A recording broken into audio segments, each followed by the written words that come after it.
Sorry, right, yes, somebody's just asked me what a micropub is, which is what I am. I'm in the Cockpit Micropub in Chislehurst in Kent, which is out in the southeast corner of London. A micropub is a very small pub. It's not like a proper pub. What you've got to understand is, in this country, a lot of the pubs, in England, by the way, where I am, or United Kingdom, whatever you want to look at it, a lot of the pubs are owned by the breweries. They're not owned by the people that run them. They're actually owned by the breweries, and they're rented out to the landlord.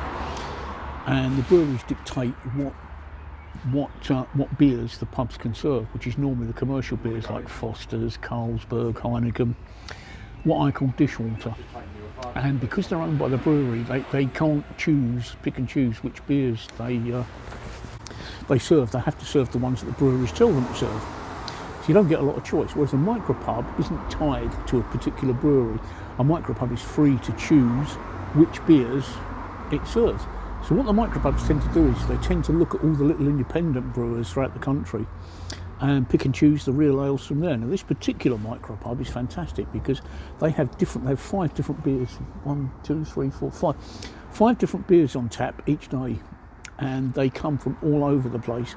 The micropub does own some shares in a microbrewery down on the south coast, and it's always got one of those on tap, but otherwise it has beers from all over the place from little microbreweries, so it doesn't have a set beer. Because a lot of people, when they go down a pub, they always like their favourite beer. Here, it's a bit of a lucky dip as to what beers are on each night, and that does make a difference. It actually makes it quite an interesting experience, and I quite like it. And I'm a great lover of real ale. Things like the commercial pubs, the commercial beers are not, they're like dishwater. I mean, they're great at home. When I'm at home, I mean, let's just take, what was I drinking last night? I was drinking Kronenbourg 1664. Kronenbourg 1664 is a commercial beer. It tastes like dishwater, but at home last night it was great to drink. It was great to sup. But it's not a real ale. But it's 4 pints for £5.50, which makes it very good value for money. Whereas real ale, this is 1 pint for, I've just paid £4.90 for this pint. That is quite cheap for a pint of beer, especially where I am. Where I am, the average pint of beer is about £6 a pint at the moment, which for the people in America, that's about $8.50, $8.50, which makes it quite expensive. That makes it quite expensive indeed. Hopefully, now, I'm just checking, just bear with me, I'm just checking, because hopefully that should have linked. Yes, it is. Yes, it is. Yes, it has. Right, okay. We've linked to my Facebook. That's good. We've linked to my Facebook, so anybody looking at my Facebook should be able to click the link and I should be able to see this. So this is Jubilee. Oh, it's a lovely pint. I see there's 14 of you watching. I mean, obviously you're not going to beat the peaks of last week with 34,000 watching, but there's 14 of you, and it would be nice if some of you guys actually had something to say in the conversation rather than leaving it all to me, because talking absolute shit like I do for 3 hours can be a bit gutting. I haven't checked actually to make sure that I'm getting out. I'm just going to double check to make sure that I'm actually working. I can hear I've got Bluetooth hearing aids on, so if I call myself up on the other phone, I should be able to hear myself in my hearing aids. So let's have a look. Let's have a look and see. Where am I? I'm in the U show, aren't I? Right, let's have a look. Oh, there we are. That's me. That's me. Apparently I'm the top broadcaster in the U show with 14 watchers. Woohoo! Right. Let's see if I can hear myself.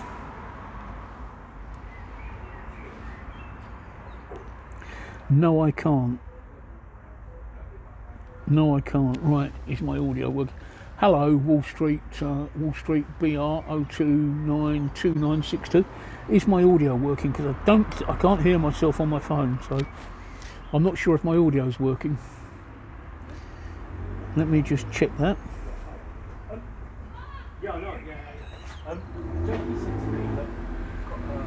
I'm not sure is my audio working. Let me just check. Is my audio working? Right, that should read working. Is my audio working? Right, I can't hear myself. Let me just unplug my mic. I'm using this mic here. Okay, but you know, it's the dual bit. I didn't remember the Sarah bit. I remember the dual bit. So that's the next bit. Oh right, okay, cool. Thank you, Sailor Chief. For some reason I can't hear myself. Hang on. Oh, that's why I've got my hearing aids turned off. That's better. I can hear myself now. Yep. So I know I'm working right. Okay. Thank you. Thank you. Yeah. Had my hearing aids turned off. Dickhead. Right. Yeah. Oh.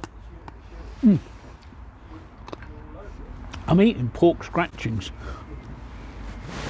I'm not quite sure what pork scratchings are. I've never really been bothered to ask, because it's one of those things you really don't want to know. It's like haggis. I don't know if you guys know about haggis, right? But haggis is one of those things, right? I quite like haggis, but I really don't want to know what's in it, because if I know what's in it, I probably won't eat it ever again. So I just wanted to check that. So these are pork scratchings. I'm not sure what you would call them in other countries. I believe they're called pork rinds. Now, talking to Micropub, you've got Bradley, the bar manager here, right? And I'm going to ask him exactly what a Micropub is.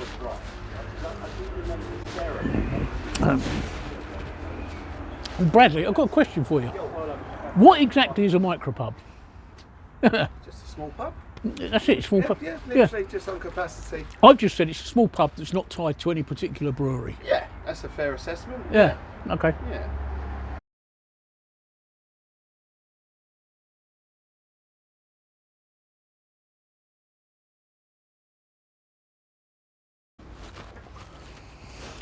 And if you guys were to come down here, I'll buy you all a pint. Oh, excuse me. I'm coughing my head up, coughing my guts up here.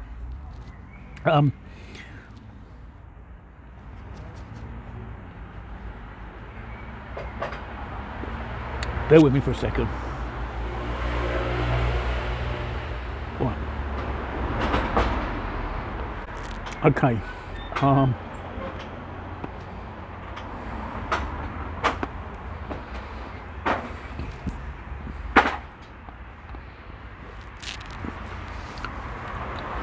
Given that this is the World Jubilee weekend, this is not where I'd prefer to be. I'm in a Micropub called the Cockpit, and it's in a village called Chislehurst in Kent, which is actually right out in the far southeastern corner of London, southeast London, just on the border with Kent and the rest of the country. In fact, about a mile and a half away is the border, and I'm actually outside of London. Where I am at the moment, I'm 11 miles away from where all the Jubilee was being celebrated. If you saw the Jubilee party last night, and if you've seen the Jubilee party today, that's about 11 miles away from where I am. I would have liked to have gone up there and done a live stream from the show last night and another one from the parade down the Mall today. However, I can't. Regulars will know this, but for the non-regulars, I'll explain it. I have cancer. I have follicular lymphoma, which is a blood cancer. This means that I'm severely, because it's a blood cancer, it affects my immune system, and I'm very, very immunocompromised.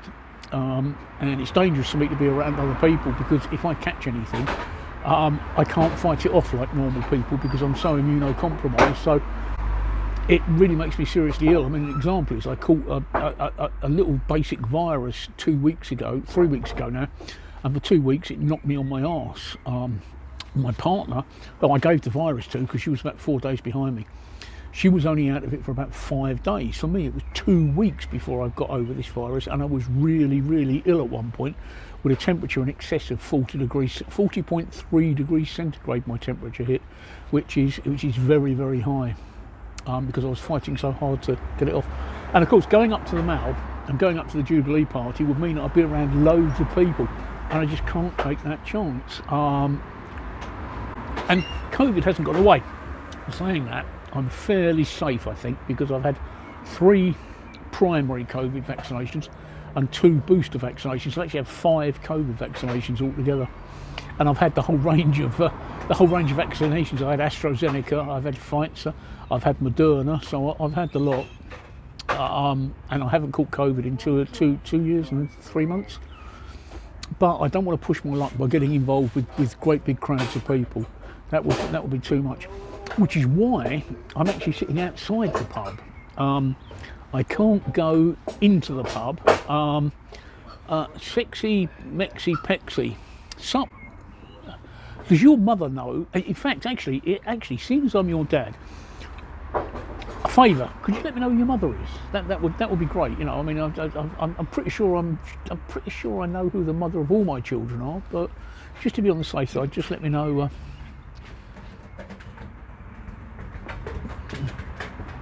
At the newsroom.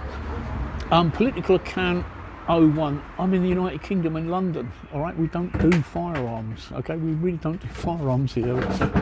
It's the most dangerous weapon you can get here is an air weapon. So neither. We don't do firearms. It's a different culture. We don't live by guns. So I'm sorry, I can't answer your question. I think an AR though. If I had to choose, right. Tell us about that story at the news station that time. Come on, what story? Remind me. I'm 62 years old. I've had a lifetime of stories, so remind me of which story it was. I do remember that I was on Hot 95 FM in New York, and I'd just done an interview because I'd broken the world record. Just bear with me for a second. Political account. Don't be sad. Don't be sad. Don't be sad that we don't have guns. I think it's a really good thing. We don't have mass gun. I noticed there was another one in Philadelphia. Was it this morning? Yesterday? We don't have massacres like you have over there with our school children being slaughtered en masse. We had one in 1996 in a village called Dunblane, and since then guns were banned. So. Don't be sad. Like us, in the UK and Australia, we don't have the problems that you have with guns. We're grateful for it. I don't have a problem. I don't have a problem with you guys having guns. I mean, it's a different culture, different country. It's your country, but we just don't have that culture here. Not only do we not have guns, we don't want guns. You know, we don't run round chanting it's our God-given right to bear arms. We just don't want to bear arms. It is just a different culture. So yeah, I was on this radio station, Hot 95 FM, and I'd just broken the world record as I did back in. If you know anything about me, you'll know that I broke 2 world records back in 1990. And I'd just broken it, and I was being interviewed, and the news came on, and of course, because I'm fast talking, which is what my world record was for, I swallow a lot of air. And the news went live, and they got me to read the news, and of course, I just farted because I swallowed so much air. I just farted, so it was. It was the worst newscast ever because instead of saying good evening, this is the news from Hot 95 FM, I just farted. Luckily enough, I'm not American, and I was on a plane the next day back home, so it really didn't matter. But yeah, so I love my port scratchings.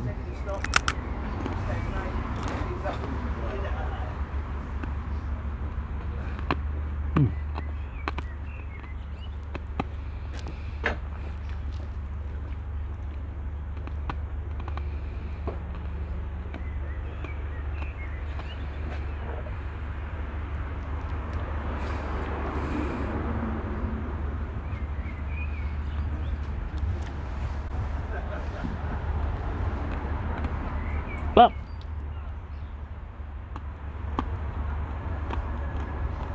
I have no problem with Americans having firearms.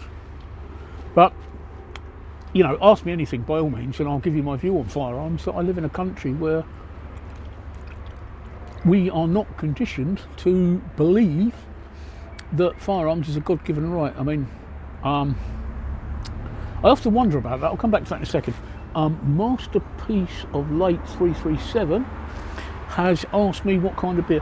This is from a brewery called Jubilee, and it's a Jubilee Pale Ale, which is a golden. It's got a bit of my port scratching floating in there. Hang on, let's dig that out. That doesn't look very nice. Sorry, it's not a fly. It's my port scratching. Jubilee Pale Ale, served at 5 degrees, so it's not served warm like most people do. It's Jubilee Pale Ale, and it's 5.2 ABV, and it's a lovely real ale from a very specialised brewery, and it really tastes nice, and I'm really enjoying it. And also, it's served in a proper glass, no dimples on it, no handles. This is how beer should be served, and it's an absolutely gorgeous pint, absolutely gorgeous.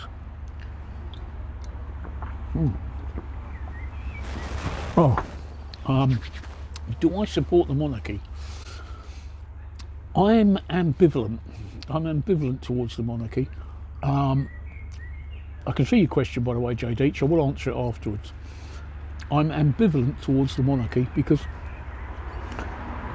I don't think it would bother me if we didn't have a monarchy from tomorrow onwards. If Lilibet, Queen Elizabeth, was our last queen, it wouldn't bother me.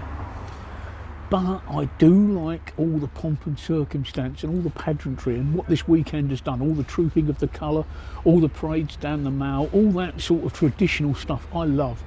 And I think that's what makes Britain Britain. That's what gives us this unique character. All of that pomp and that pageantry I absolutely love. And I don't think without the monarchy we'd have that. So I've got to say I support the monarchy for that reason. But I don't hate them.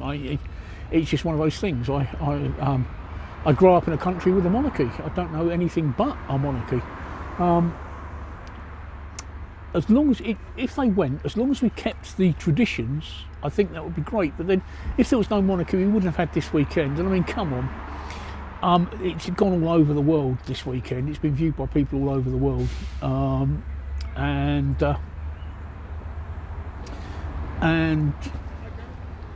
it's good for UK PLC. It puts the British brand out there. So yeah, I think in that respect, it's quite good, right? Do I like sour beers? Now that's an interesting question. That's an interesting question, JD, who's one of my regulars. So hello. That is a very interesting question. As a general rule, no, I don't like sour beers. Like New England IPAs, any IPAs, NE, not any, NE, November Echo, any IPAs, New England IPAs or Indian Pale Ales. I don't, as a general rule, like them. When you get them canned or bottled at home, they don't taste right. Here, they do a couple of IPAs which are very, very drinkable. But the difference is they are not commercially canned or bottled beers. They are produced by small microbreweries that produce maybe 5 barrels of beer a day, as opposed to 50,000 barrels of beer a day. And a lot of thought and a lot of care goes into it, and they really, really taste nice. And they are the only sour beers I'll drink. What I don't drink is stouts. Right. Okay. Masterpiece Late says it sounds like it's an excellent drink. It's a lovely drink. I'm gonna have another pint in a minute. Masterpiece Late 337.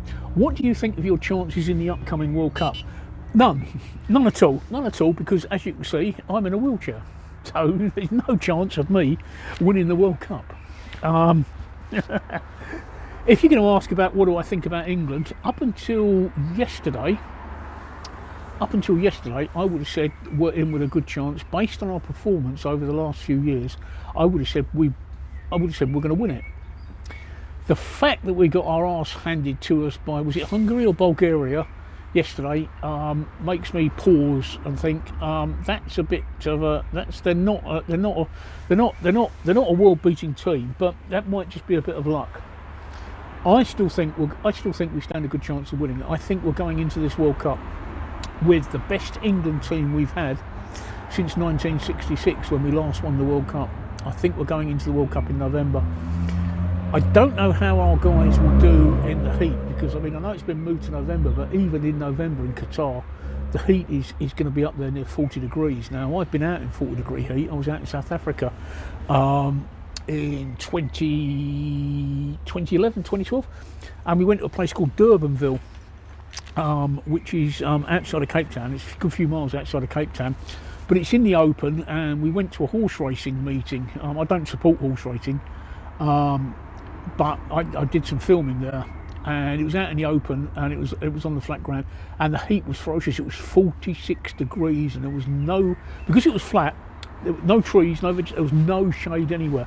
It was horrendous heat, and I was getting exhausted just after a couple of minutes. So I'm not sure how our guys are going to do in the heat in Qatar, especially with what you get, thermal shock.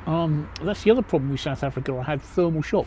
You go inside the hotel, and the air conditioning was absolutely vicious, and it will bring the temperature down to about a comfortable 20 degrees, and then you walk outside and it was 46 degrees, and that's a thermal shock. And it's the same when you've been out in the heat for a little while. You come into the hotel and it's like 20 degrees. You want to put a coat on, you're so cold. So I'm not sure how our guys are going to cope with that. How long have I been running the pub? I don't run the pub. I'm a customer. I'm a regular. I'm a drinker. Dank boy, looking quite proper there, mate. Thank you. Hello there from Texas. Hey Texas, I'm drinking a proper pint in a real English pub. I see the viewers have gone up now. We're now up to 6,499. So it's a bit better than 16. So hi from Texas. Cheers. A proper English pint with pork scratchings. Great fun. Hello Turkey. That's one of the only countries. That's one of the few countries in the world that I've never been to that I want to go to. So Turkey is somewhere where I do want to go to for a holiday. It looks a really nice place. Looks really warm, and you've got a lot of history there. Hi from Georgia. Hi Georgia. Thank you Hira for giving me wholesome. Yes Geezer from Diligent Taste, and hello from Colorado. I've been to Colorado. I've been to Boulder, and I've been up in the Rockies, and I love it up there. 14,000 feet. You're well above pollution. You're well above light pollution. It's great. What's up from San Francisco? And hello from Russia. Hi guys. Hi from Florida. I'm eating pork scratchings. Look, pork scratchings. Hi from California. Hi from the Bronx. I've been to the Bronx. I've got a friend, Fran, who lives in Jamaica Bay, and I visited her, so that's great. So pork rinds, you'd call them. Pork rinds. We call them pork scratchings. I've been out there at Jamaica Bay. My friend Fran lives not too far from the Bronx. It's despite what goes on TV, it's quite nice. Right. I don't know about cannabis because we can't. We don't smoke here. I get in that telephone booth in the background. Will you go back in time? No, but you do turn into Superman. Hi from Las Vegas. I've been to Las Vegas as well. Rents are absolutely dire in London, I agree. Hello from Latvia. We're up to 14,605 of you, so I'll try and get through the messages as quickly as I can. Very beautiful areas, glad you've been. Oh, I love America. Oh, pardon me, right. There's New York, and then there's the rest of America. A lot of people from here, and when they go to America, they go for a weekend shopping in New York, and they tend to think that America is like New York. I've been all over America, I've driven all over America, I've ridden a motorcycle all over America. And the one thing I have discovered is there's America and there's New York, and it's like two different planets. America's absolutely beautiful, with my favourite state being Montana, the big sky country. I absolutely love that state. Absolutely gorgeous. Hello from Vancouver. I've never been to Canada and I'd like to go to Canada. Jacon says, what pub are you at? I'm at a pub called the Cockpit Micropub, and it's in Chislehurst in Kent. Google it. The Cockpit. COCKPIT. The Cockpit Pub, Chislehurst. What am I drinking? I'm drinking Jubilee Pale Ale, which is a 5.2 ABV alcohol by volume real ale, which is an absolutely gorgeous pint. Oh, gorgeous. Ooh. And I wish you guys were with me, all 16,000. If you all turned up, I'd buy you a pint. Hello from the Sonata Napa wine country in California. I've been to the wine country in California, so I know exactly what you're talking about. I know, I can just imagine it there. What's your favourite country that you visited? That's a difficult one. Singapore. Singapore is my favourite country. Hey from Texas. Hi Texas. Hi from Canada. I've not been to Canada. No, I'm lying, right? Okay, I'm lying. My left foot has been to Canada. My left foot has been an illegal immigrant into Canada. Seriously. We were in New York, and when you're in New York, right, the one thing you've got to do is, if you haven't seen it, you've got to drive up to Niagara to see the Niagara Falls. So we did. So I drove up to Niagara to see the one on the American side, the Horseshoe Falls, which everybody sees. You know, they're made of the mist ship and that. But of course, they forget there's other falls on the Canada side. So I thought, I think it's called the Falls of the Americans, or the American Falls. So I thought, what we'll do is we'll drive along the border and see if we can get a better sight of these falls. But we couldn't. But I'm driving along the border and I suddenly noticed something. Right, I thought, hang on a minute. There's border control posts on the roads, but there's no border control posts in the fields, and there's no fence. There's a sign every now and again saying this is Canada and this is the United States, but there's no guards. There's nothing to stop me from walking into Canada. And I thought, well, that's fucking silly, isn't it? Because any smuggler, right, they're not going to come in by road, are they? They're just going to go cross country into Canada. So I decided I'd go right up to the border. And I went up to the border, no fence or anything, just a sign saying America, Canada. I looked around, I couldn't see anybody, so I stuck my left foot in Canada. I didn't stick my whole body in case I got arrested, because I didn't have my passport with me, it was back in the hotel. But I stuck my left foot in Canada, quite illegally. So my left foot has been an illegal immigrant into Canada, but don't tell anybody, all right? So do I know Woodlawn in the Bronx? The name sounds familiar, but I can't say that I know it. While you get all these viewers, you should promote your YouTube, mate. You're right, I should promote my YouTube. Please subscribe to my YouTube. Here it is, just follow this link. This is a URL, so let's go there. You're right, Jay Deach, I should do, sorry, I should have done, yeah. I don't like asking people for things. I prefer people to want to do things. That's wrong, ignore that link, it's this one. I'm sorry, I'm on a swap. Bradley, can I have another pint of the Jubilee, please? Yes, thank you. Right, www.woodies.tube, that's my YouTube. If you subscribe to that,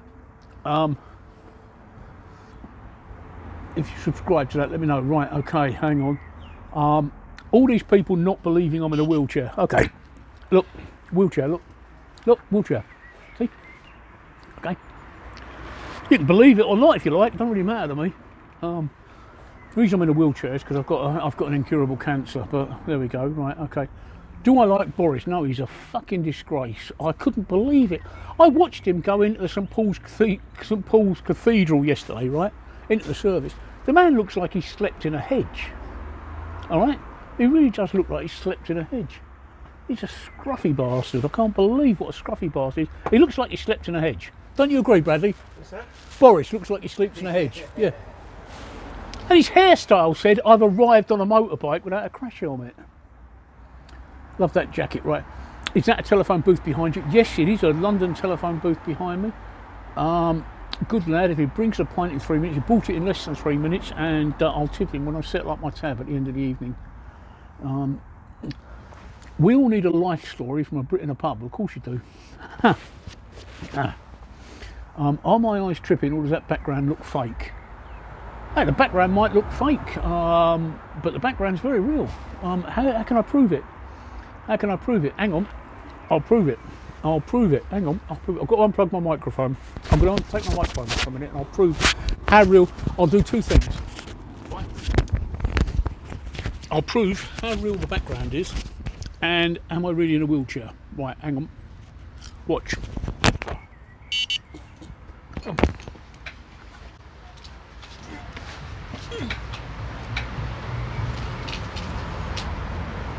They think it's a fake background. A fake background? Yeah.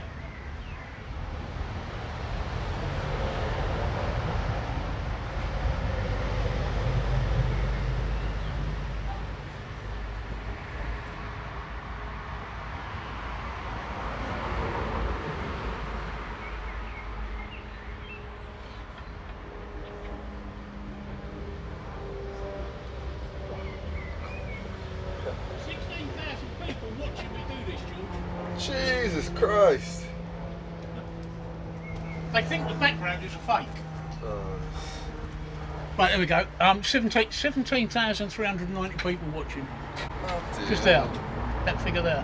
Holy That's George, one of the barmen. Say hi to George, people. Good evening, good evening. Right. Yeah. Put the microphone back on.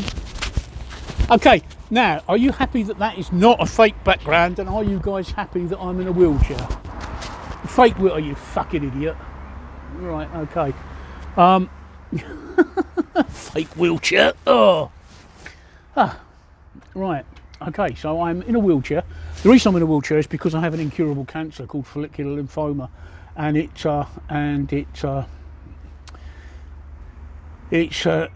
slowly robbing my body of all of its functions. So yeah, that was George the barman, because they don't quite understand streaming. They haven't seen streaming the way that I do. So yeah, it might be the way that it's lit. I haven't turned my light on yet, so it's George is gone now. George is inside the pub. Right, I'm trying to keep up with all the messages. I'm sorry if I'm missing people out. I'm just trying to keep up with them. Why would it be fake? Have people not seen a pub in London before? Oh, that's also the reason why I'm sitting outside. If you just bear with me, I'll turn the camera around and I'll show you the inside of the pub. Look, I'll show you the inside of the pub. Ah, can you see that? There you go. That's the inside of the pub. Oh, there you go. That's the inside of the pub. And you can, that's my YouTube, by the way. I've just punched up my YouTube. But if you want to Google the pub, it's called The Cockpit. And it's in a village called Chislehurst. Now, Google that. Google that, all right? Google that. That will tell you. Right. Google that. Do I have a favourite movie? Yes, I do. Yes, I do have a favourite movie. It's Predator 2, the one starring Danny Glover. Right. Google that. The Cockpit Chislehurst. That's where I am. Yeah, Predator 2 is my favourite. Is my favourite one. No, I didn't watch the match yesterday, but I'm a bit disappointed with England's performance. They don't sell Stella here. It's a micropub. They only serve real ales, not commercial dishwater. It's difficult to keep up. It goes by so fast. I feel the same way about sex. Oi, oi, old geezer. I hope you're having a decent Sunday. Well, of course I am an old geezer. I don't work. I'm having a decent Sunday. That's what it's called, the Cockpit. Yes, I'm the coolest British person I've ever met as well. Show us the inside of the phone booth. I can't because I'm tied to power here. What club do I support? West Ham. Get the packets in. I have no idea what that means. Why are you outside and not inside? I have an incurable blood cancer. It's a cancer of the immune system, and I'm immunocompromised, and I can't be around people in case I catch anything from them, because I can't fight it off. Chislehurst, that's where you sound just like my grandparents. They're from Orpington is 2 miles that way. So yeah, I really am just round the corner from Orpington. I'm actually in St Paul's Grey Road. I'm actually at Royal Parade, Chislehurst, if you know it. So hi from Southern California. Favourite pint is Woodford's Wherry. What's my favourite football team? West Ham United. Who was from Brazil? I don't know. If it's a pub, why call him a barman and not a pubman? I don't know. Why do you call them servers in the United States? I don't know. Did I enjoy the Platinum Jubilee all this weekend? Yes, I loved it, and I would have loved to have been up there live streaming from it. I would have loved to have been up there live streaming from it, but I can't because I've already told you I'm immunocompromised. Hello, Wisconsin. How are you doing? You should eat some buffalo wings. I had some buffalo wings the other night with my pizza. On the way home, I'm going to stop at the local Chinky and get a curry. All the best to you as well, Tenacious. What's my favourite music? I've actually got a radio station. I actually broadcast a radio station, and I play my favourite music on it. My favourite music is from the 1970s. And if I had to choose my favourite, well, 1960s and 1970s, if I had to choose my 2 favourite groups, it would be a real toss-up between Queen and the Beatles. And it's very hard to say which one. What real ales do they sell there? At the moment, we've got Pitt, which is from Britthorpe Brewery, which is a pale ale. We've got Platinum, which is from the Kent Brewery, which is a golden ale. I can't see the others because I've got people in the way. But they're all very specialised real ales. Right? Can you say fish and chips? Yes, I can. Fish and chips. I haven't been to the UK in 15 years. Mr. Curry's a nice bit.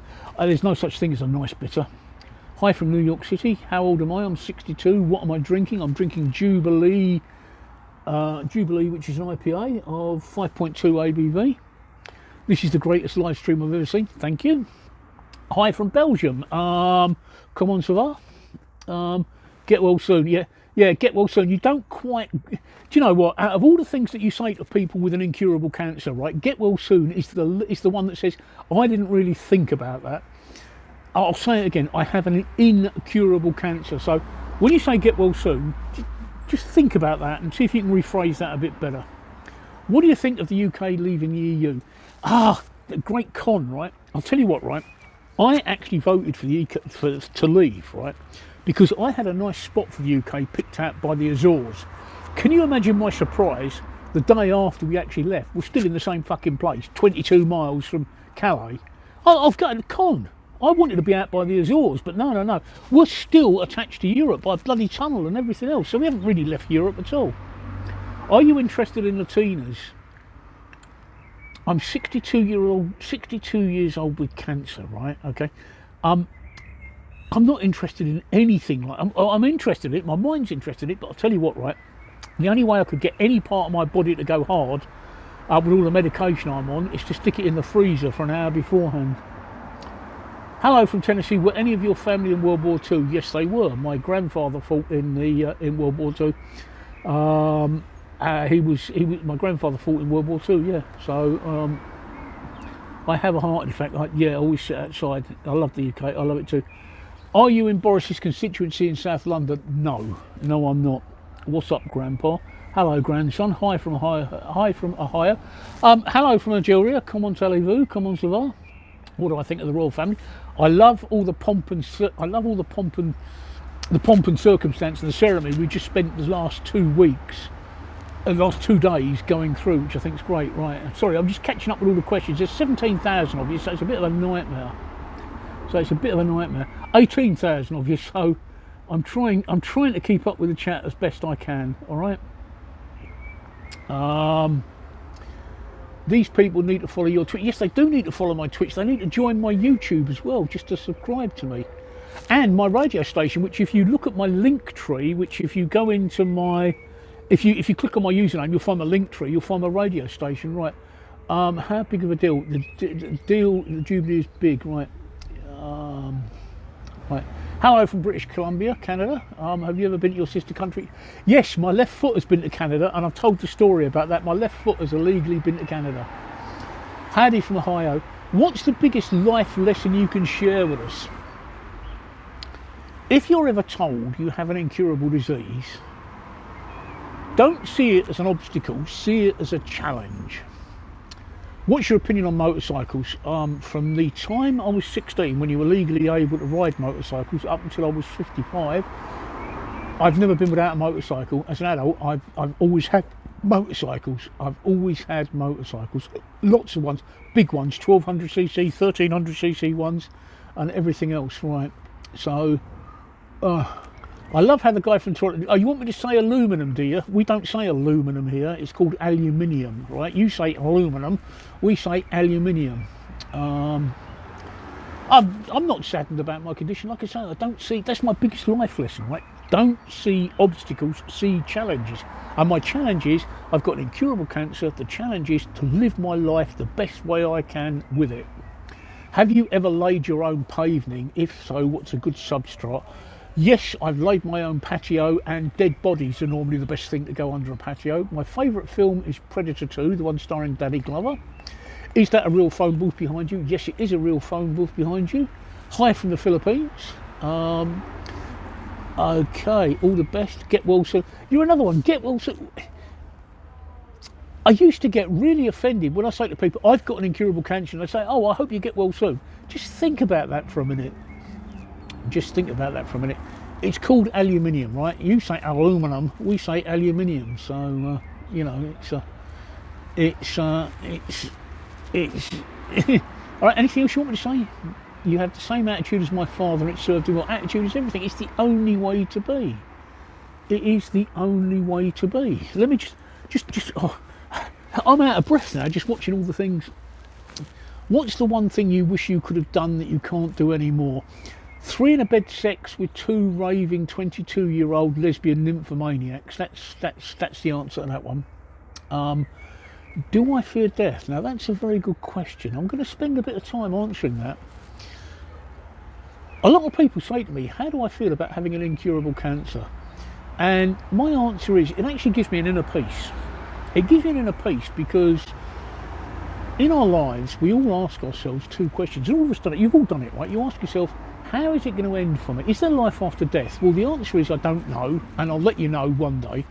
And the other question we all answer ourselves is, how is it going to end for me? How am I going to die? We all wonder. We all wonder. Well, I know, barring accidents or a heart attack, I know that cancer is going to kill me. I even know the mechanism it's going to kill me by. It's going to get into my bone marrow and it's going to stop my bone marrow from producing hemoglobin, which stops oxygen being carried around my body. And that's how I'm going to go. And knowing that actually gives me an inner peace, because I don't have to worry with this constant tussle about asking myself how I'm going to die. I know how my end will go, and it will be a quite painless one, and it's great. Is it true a lot of English people don't like the monarchy? I don't know anybody that doesn't like the monarchy. I think we all appreciate what they do for us. Do we have Venmo so that we can buy you a beer? No, but I do have Ko-fi. Let me put my Ko-fi link up. Let me do have my Ko-fi link up so you can buy me a beer. Let me put my Ko-fi link up if you want to buy me a beer.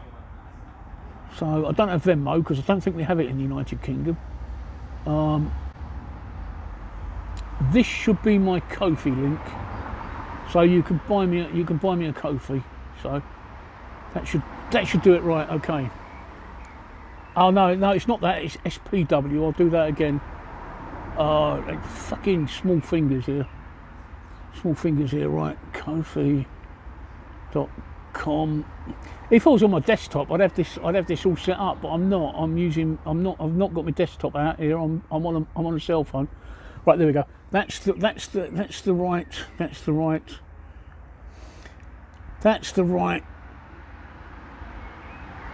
Oh, come on, Reddit. It says we're having some trouble getting to Reddit. Just bear with me. Yes, there we go. Ko-fi.com SPW. That's my Ko-fi. That's if you can buy it there. Do I drink Tuborg? No. Is there anything you've started enjoying more since your diagnosis?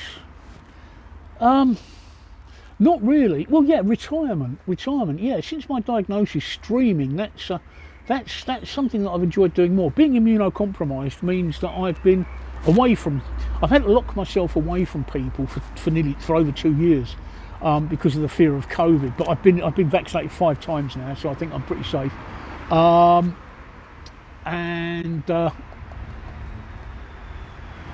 I discovered streaming about a year ago, and if it wasn't for streaming, I think my mental health would have suffered. What tube station am I closest to? I believe that I'm closest to Wimbledon. We don't really have the tube. I'm out here in South London. We don't have the tube out here in South London. It's more North London.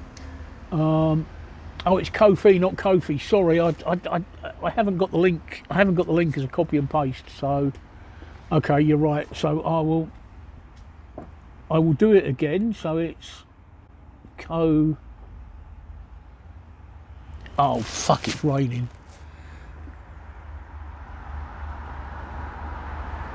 Oh, it's just what I don't need. I'm not allowed inside the pub.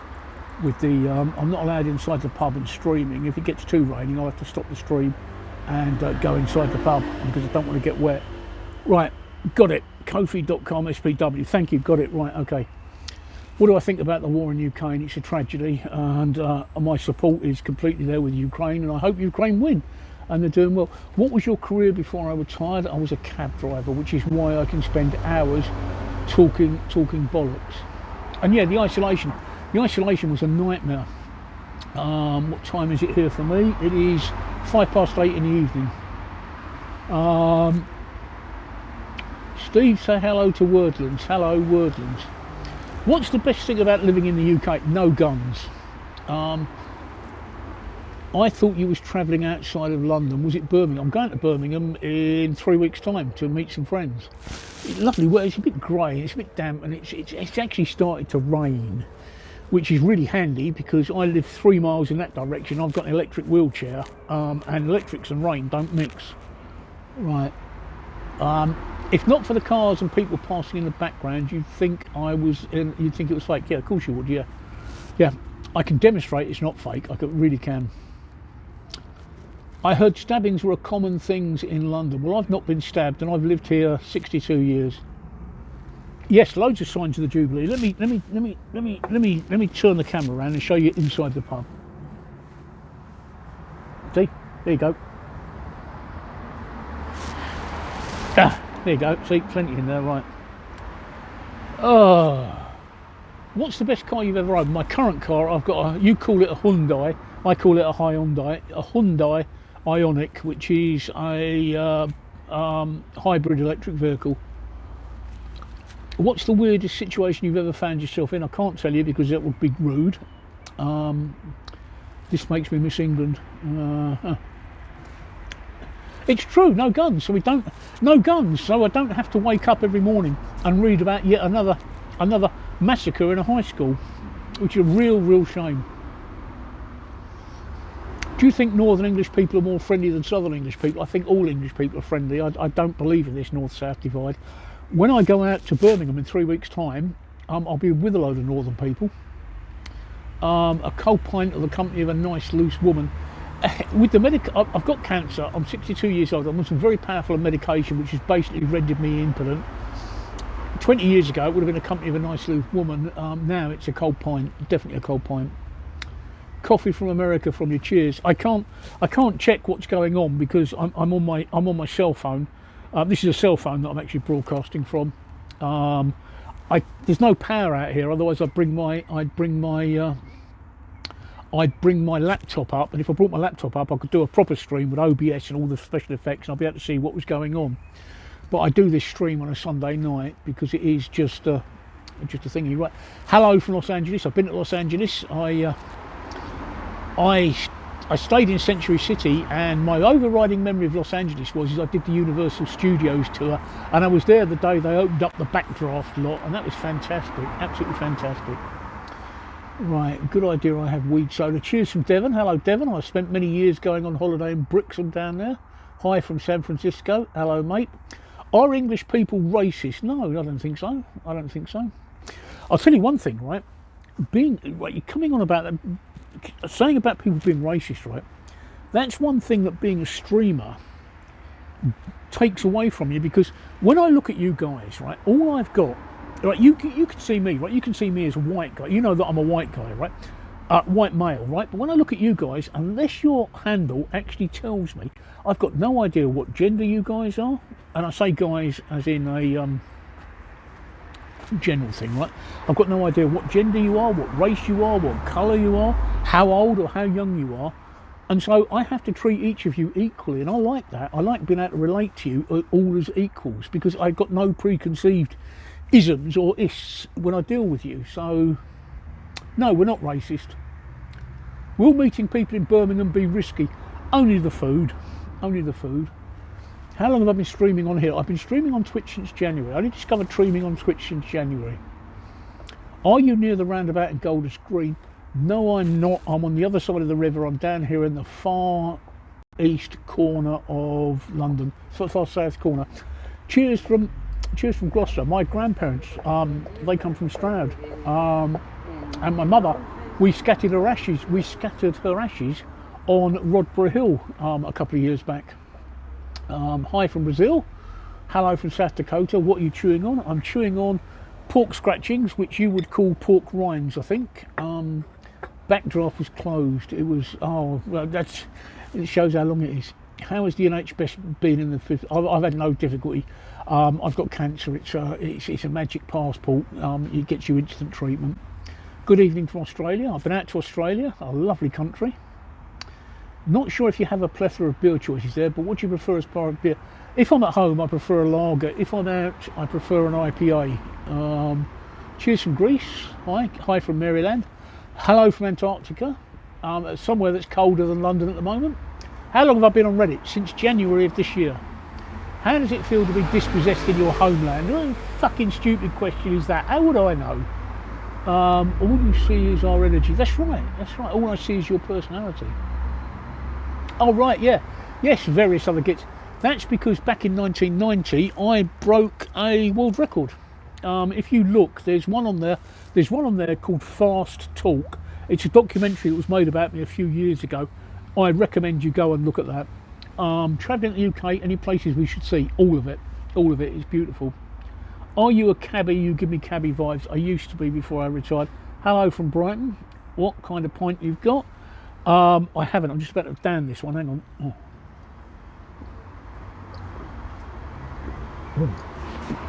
Woodford's Wherry is gorgeous. Not only is it a gorgeous pint to drink, but I also brew it at home.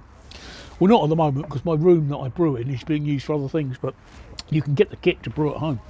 But Woodford's Wherry is a lovely pint. Oh, it's gorgeous. Cheers from Bath. My partner comes from Bath. Well, Bristol, from down that way. Well, she doesn't now, she lives with me. But best advice dealing with anxiety and depression. I can't help you. I don't have either anxiety or depression. So, is it true you drink warm beer? Can you see the condensation on the side of that glass? Can you? Let's see if I can wipe it off. Look, see, condensation on the side of the glass. What is that condensation telling you? You may have to Google it, but we'll come back. Is it expensive to live in London? Not for me, no. What's my Twitch page? My Twitch page is called The Woody's Place. Twitch.tv. Let me just find my link tree. My link tree's got everything on it, but I can't remember what my fucking link tree's called. Oh, it's called The Woody's Place. Is the Yorkshire Dales worth visiting? Yes, I absolutely. Castle Howard up there in Yorkshire is gorgeous. I love the Railway Museum in York, and the North Yorkshire Moors Railway is well worth visiting. Well worth visiting. It's called Chickaron in Colombia. Would that be the pork scratchings? Right. Cheers from Sacramento. Hi Sacramento. Right. Hello from Germany. My German. Do you know, I could have actually said hi back in German, but I'm sorry. I'm all right with Spanish. I'm all right with French, but with Guten Tag, Guten Nacht, something like that. The Cotswolds, Lake District, and the New Forest are all great. I love the New Forest. Hi from Michigan. Hello from Inverness. Hello from hot Arizona. Thank you. Hello from Spain. ¿Cómo estás? Yo hablo un poco de español. Moretti is a beer, isn't it? What do you think about other Ubers taking work from additional London cabbies? I work for Uber. London cabbies are dinosaurs. They haven't moved with the times. It's funny. I lost my first career was a printer. I served an apprenticeship and I trained in all the traditional printing skills, and I lost my job to the Apple Mac and a program called Quark Express back in the 1990s when desktop publishing hit the printing industry hard. So I suddenly found myself out of a traditional job that had been 500-600 years old, replaced by technology. So, but I accepted it and I retrained to do something else. And I think that's what London cabbies have failed to realise. They're not the first people that have had disruptive technology do them out of a career, and they just refuse to accept it. And it's not working. So, you know, it's technology. Things change. Right, okay. Hi from Chicago. Hi, Chicago. Would you recommend visiting the UK in December? Only if you want to visit the welders, because if you do, you'll find there's a whole queue of brass monkeys waiting to have their bollocks welded back on again, because it is so cold here in December. Right? It's like 8 degrees in December, 5 degrees in December, which in America is probably about 36 degrees. It's fucking cold. Hi from Indonesia. I've been out to Indonesia. I've been to Kuala Lumpur. Lovely place, very hot. Oh, right, okay. I love all your personal. Oh God, I've got to keep up with all these messages. Have you ever watched Sherlock? Yes, I've watched Sherlock. I've read all of Sir Arthur Conan Doyle's books, and I used to work in Baker Street, not far from where Sherlock Holmes. Sherlock Holmes, by the way, is a fictional character. So, 22B Baker Street is actually a bank. Greetings from Missouri. What beer am I drinking? It's called Jubilee Pale, which is a special beer to celebrate the Jubilee. Well, we're down to 6,000 now, which means the messages aren't going through. I love the accent. Thank you. Let me just say aluminium. There you go. Look, you all like me saying aluminium. There you go. Aluminium, aluminum. All right. Ever been to the south coast town of Weymouth in Dorset? Yes, I have. Dorset is a lovely country. Paul, Dorset, they're very nice. What do I think of platted tubes? That's stupid. Hi from Atlanta. Would you rather have toes as fingers or fingers as toes? If I had toes as fingers, right, and I picked my nose, would that mean I'd get athlete's nose? Favourite place you've ever been is probably the favourite place I've ever been, right? Is Mount Teide in Tenerife, on top of Mount Teide in Tenerife. You're at 3 kilometres up, which is way above the cloud base, so there's no clouds. You're way above the tree line, so there's no trees. You're way above anywhere where animals live, so there's no animals up there. There are a few humans up there, but not many. And you're that high, you are looking down on the cloud base, right, 3 kilometres up. I think it's about 17,000 feet, 18,000 feet. I can't remember the exact thing. Say Worcestershire. Okay, that's Worcestershire. And I used to, when we go on holiday at Tenerife, I leave my missus at the bar, and I get in the hire car, and I drive to the top of Mount Teide as far as it can go, which is 3 kilometres up. And I park up, and there's nobody around me. No animals, no trees, no nothing. No clouds, no nothing. There's nobody around me. I get out the car, because it's normally about -1 at night. I get out the car, I go around the front of the car, I lay back on the hood, and I just look up. Oh my fucking God. You have never seen stars like it. You have never ever seen stars like it, which is why they've got so many observatories on top of Mount Teide. It is absolutely incredible. There are so many stars that I think of the 2001 A Space Odyssey, when the character says, my God, it's full of stars. You're looking up at the sky, and it's full of stars. The stars, you can see so many stars, right? You cannot make out the constellations. There is that many stars. It is absolutely fantastic. That is my most favourite place in the world. And every time I go to Tenerife, right, which is one of the Canary Islands out there on the crater, every time I go to Tenerife, I always make sure that I go up to Teide every single night. Right, okay, I used to live in East Anglia. I used to go on holiday in Great Yarmouth a lot. Have the government... I'm not sure what that is going about dentists, but I've just had 12 teeth removed in the last 3 weeks because of my cancer.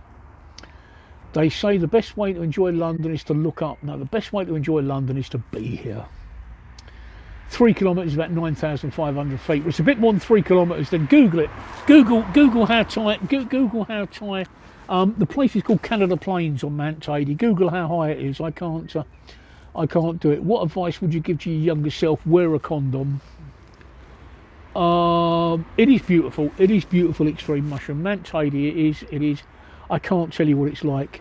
Hello, Masterpiece. Nick Spracken Deutsch. Entschuldigen, Nick Spracken Deutsch. What is the most beautiful place in the UK in your opinion?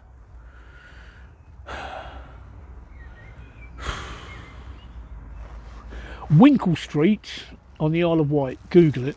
Winkle Street on the Isle of Wight. Shout out to Jeanette. Hello, Jeanette.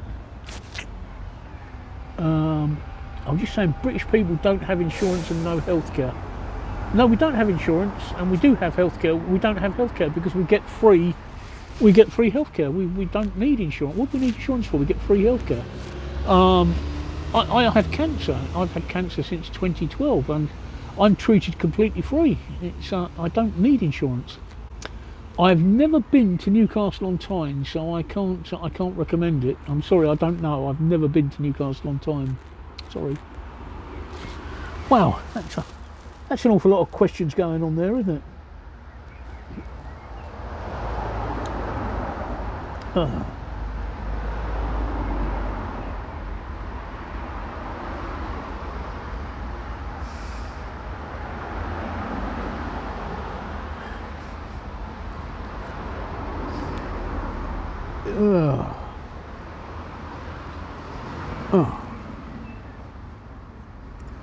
Oh, where are we? Right. I'm laid up here with COVID. Sorry to hear that. The Lake District is beautiful. Lake Windermere is gorgeous. So about 12,000 feet. Okay. I'm going from, thank you from Glenow in Netherlands. I'm going from memory, so, you know, it's where's the meat pie? I've already had my dinner, so.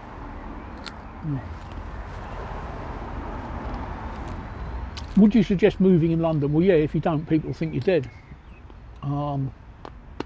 Right.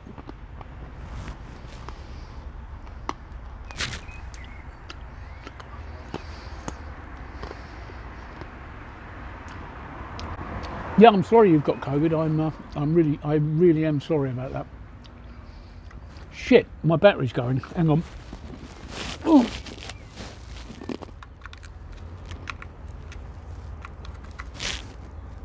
Oh, right.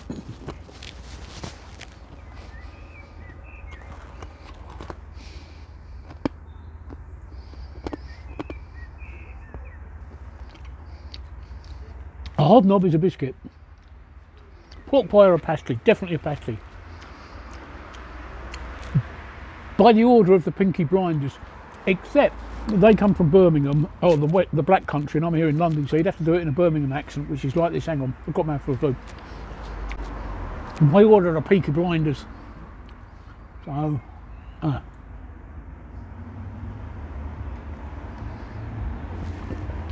I'm sorry, like I say, the healthcare system is completely different. Here, we don't pay for it, it's completely free. Vegemite or Marmite, neither. What am I drinking? I'm drinking Jubilee Pale Ale, which is a real beer. I'm eating pork scratchings.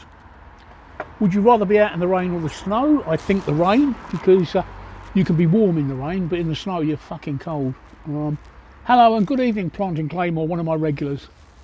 How are you doing? What were the troubles? The troubles were when the Irish Republican Army were trying to get independence for the north of Ireland by terrorism. That's what the troubles were. You seem like you could be a grandfather figure. I have 11 grandchildren, so yes, I am a grandfather figure. Am I having a drink? What am I drinking? I'm drinking Jubilee Pale Ale, excuse me. I can't sing, so I don't do London tunes. Views of Scottish independence, very good question. Have I ever visited India? No. My views of Scottish independence are very simple, right? Next time there's a vote, if you really want independence, right? If Scotland really wants independence, then they should let the English vote, they should let the whole of the United Kingdom vote, because I promise you, we are all so pissed off with Nicola Sturgeon, I'll just put my lights on, we're all so pissed off with Nicola Sturgeon that we would say, yes, go, fuck off, leave. So yeah, we would, you would get your independence. All you've got to do is get the whole of England to do. I can't sing, so I'm not singing a London tune. What was your favourite place when you visited Australia? I only ever went to Sydney. If I had to choose a favourite place in Sydney, it was because I was working, I only saw the things, it was the QVB. And if you know what Sydney is, it was either the QVB or the television tower, because I had a meal at the top of the television tower with an revolving restaurant. But I was spending a lot of time in the QVB, so if you've been to Sydney, you'll know what the QVB is. I was there the day that the Harbour Tunnel was opened, and Luna Park was still abandoned after the fire. It hadn't been built up yet, but I've seen Luna Park since then. It's all changed. England can get independent. We are independent. Who do we need to be independent from? It's Scotland that wants independence, and like I say, if Scotland wants independence, all they have to do is get everybody in England to vote for it, and you'll get your independence guaranteed. Because we'll all say yes, fuck off. Have I ever been to the US? Yes, I've been to the US many, many times. Many times. Many, many times. So what do people do in Singapore? Gamble? No, they don't. But Singapore is where is really, really where East and West meet, and the cultures out there are fantastic. But more than anything else is the food. It's the food. And that is a traditional British phone box behind me. My favourite book. My favourite book is Red Storm Rising by Tom Clancy. My favourite movie is Predator 2. That's the one that stars Danny Glover. Yeah, Centre Point Tower. That's it. I couldn't remember what it was called. It's the revolving restaurant. Also the QVB. So, yeah, Singapore is a lovely city. It's very clean, very friendly people. Very, very friendly. And they've got an MRT, mass rapid transit system, that the rest of the world should look at, because they've certainly got a lot of things right, and it really is a meeting of cultures. They've also got an island just off of Singapore called Sentosa, which is absolutely fantastic. It's a resort island, and it's absolutely fantastic. And the fireworks show and the water displays in Sentosa are incredible. But the last time I was in Singapore was 1988, and yes, I've had a Singapore sling in the Raffles Hotel. Jurong Bird Park, that was a nice part of Singapore as well. I remember Jurong Bird Park. What have been some of your greatest hobbies? No, I don't have a Bluetooth microphone. I'm wearing this microphone, but it's connected by lead to the camera. I've been to Sentosa. Yep. Singapore as a whole is a lovely place. I hope to go back someday. So do I. Have you been to Germany? Yes, I have. I've been to Aachen, which is where the confluence of the Rhine and the Moselle meet. Beautiful area. Absolutely stunning wine. The mic I have is I forget. I'm sorry, I can't tell you the brand of it. It's a Lavalier mic, and it's plugged into my mobile. Is this you on Twitter? It might well be. I've got a link tree, and I can't remember what my link tree is. I'm sorry, I'm on my mobile phone. My link tree has got all of the links that goes onto it, and I can't remember what my link tree is. It might be on my profile if you look, but that sounds like it might be on me on Twitter. I don't know. I don't know what my link tree is. I can't remember. It's got all my links on it. So I honestly couldn't tell you. Like I say, I'm doing this. I'm doing this on I'm doing this on a cell phone. So I probably could copy and paste the links, but do you know what? Every time I go off of this screen, I end up losing the signal, so I have to start the broadcast again. So I'm not going to do that. If I was I might actually bring my laptop out here one day. But if I was on my laptop, I'd be able to post the links instantly. But I'm not. I'm on a cell phone, so I can't. We're down to 934 from a peak of 18,000. We're down to 934. It's lucky that I'm not an egomaniac. I mean, when I stream my games in the morning, I'm streaming to sometimes no people. I mean, I stream on Monday nights and Friday nights. I stream just chatting. Well, I'm not in a pub. I'm at home. Just chatting from home, and I co-stream on Twitch and YouTube at the same time. And do you know what? I get no viewers. I get no viewers on YouTube. I get no viewers on Twitch, despite everybody telling me that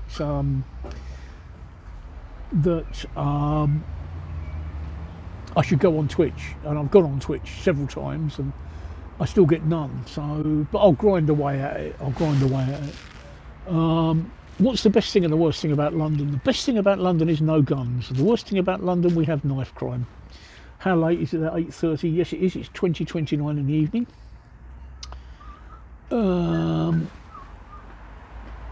It's so incredibly hard to find people on Twitch. Yeah, as a streamer, right, I realised that if I don't have a bikini, if I'm not wearing a bikini, sitting in a paddling pool, licking a microphone, I'm not going to make it. Am I originally from London? I was born and bred in London. I'm a London Cockney. I was born and bred in the East End of London, Mile End. I lived there until I was 18. So I am a genuine London Cockney. I am 62 years old. There we go. I'm 62 years old. To answer those questions. Reddit is best for streaming. I've had more success on Reddit than I have on any other platform.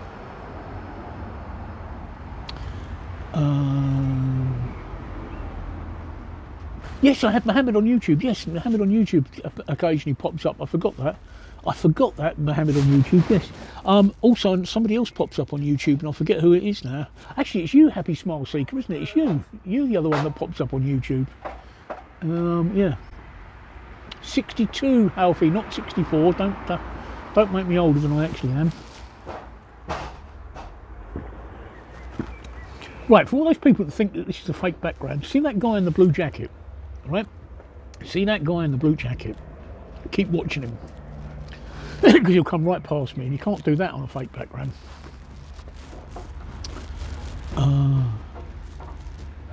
There you go. Look, see.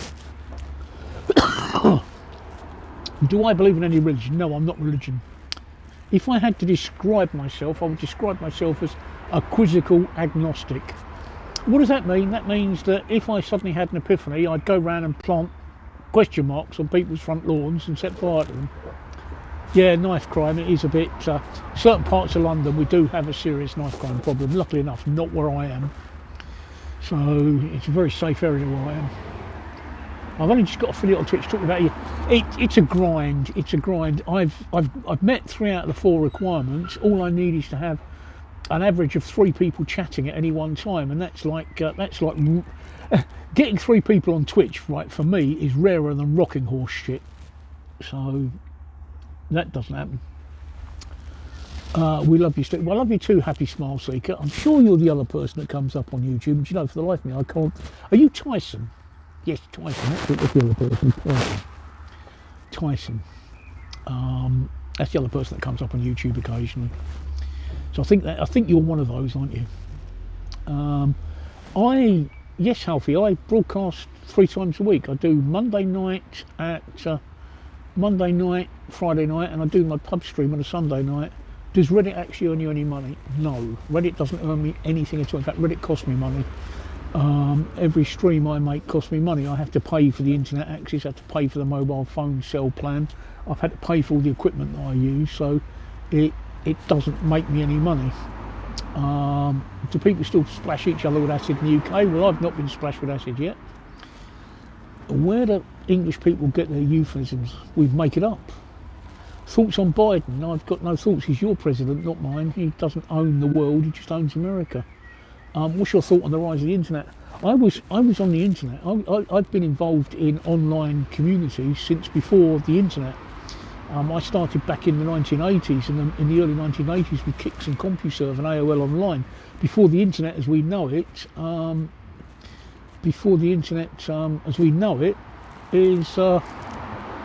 was around.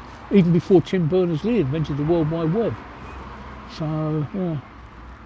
And they shut at 9:30, so I've got another hour yet. So I've got time for one more point.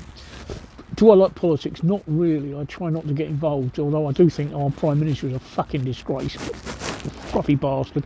Really does look like he slept in a hedge. And that hairstyle shouts, I arrived on a motorbike without a crash helmet. So no, I do think he's a real scruffy sod. And I really don't think that somebody that scruffy should be in office. Where I live is a wonderful area. I'm right out here in the suburbs. It's Millionaires Row. It's a lovely safe area. I've brought all my kids up here. Apparently, Bradley, you're fake. Fake? Yeah, you're fake. What do you mean? They think that I'm sitting in a green screen. Green screen? Yeah, and they think all this background behind me is fake. This is my fake barman. All right, this is my fake barman, Bradley. All right. Hang on. There's my fake barman, George. See? Okay, that's George. He's another fake barman. And all those people in there, right? They're fake as well. It's your world, Steve. Where's the significant? Yeah. They're all fake as well. Okay, right.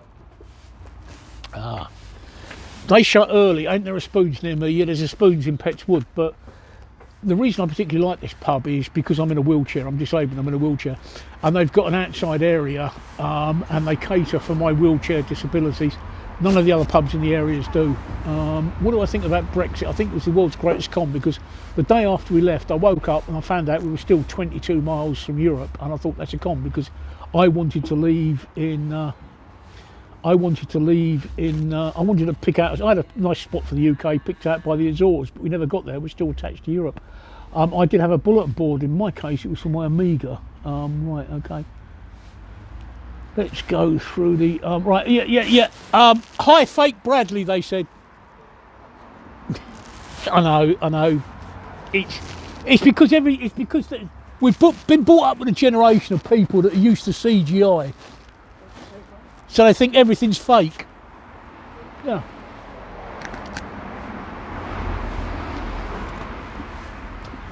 I'll tell you what, no, I will not call Boris that for £10. I'll call him it for free. Boris, you scummy, mummy, munching bastard. There you go, I'll do it for free. He really is a scuffy fucker. The Tiger's Head does indeed have a nice outdoor park.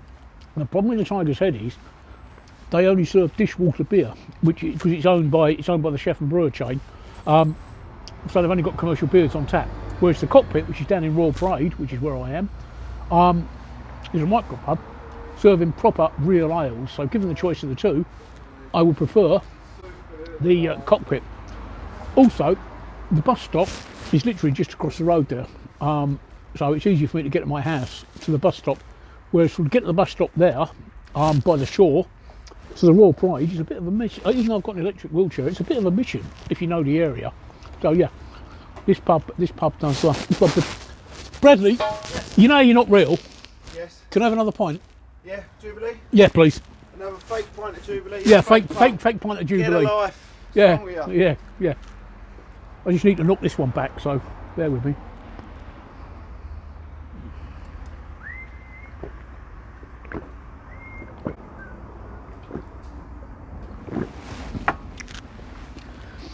Yeah, the problem is you can sit in the outdoor park, but the staff won't come out and serve you on the Tiger's Head. You've actually got to go into the pub. So if I'm with somebody, I can do it in the Tiger's pub. But here, as you can see, the staff come out and serve me. This is my place. They've reserved this place for me. Okay, so that's that. Obviously, you know the area. You can actually interact with the green screen characters as I can. Have you been to Gibraltar? No, I haven't. My thoughts on Paris. J'adore Paris. Montmartre, beautiful area of Paris. Montmartre, the artist quarter, beautiful area. Yeah, I love Paris. Nice imaginary beer for you. Thank you.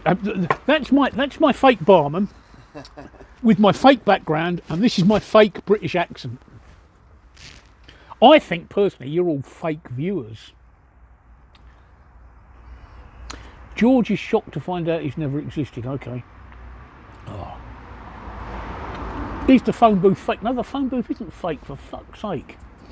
Greetings from London, Washington State, and I will have a chug on you, thank you. Did you watch bloody Wales today? I'm English. Why would I watch Wales? My wife did. My wife is Welsh, but why would I watch Wales? Right.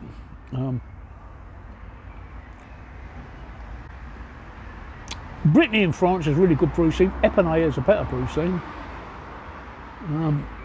Right. Any juicy IPAs? Yes, there are. There are a couple of juicy IPAs. I forget what they were called, but they had a really hazy IPA.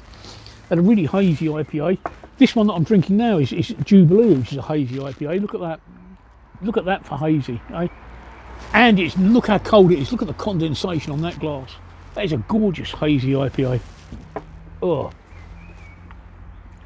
Right. Oh. Right. Can I do an American accent? I have no idea. Yes, I can do an American accent, but it's a. Can you do an American accent? Yeah, I can do lots of different accents, but I'm not doing it at the moment. Where are you from originally, if you don't mind me asking? Me? Are you asking me? No, I've never been to Mexico. I'm sorry.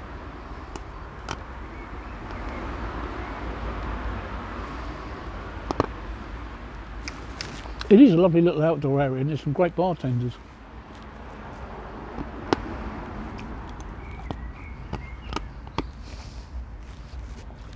I'm an East End Cockney, born and bred. Oh yeah.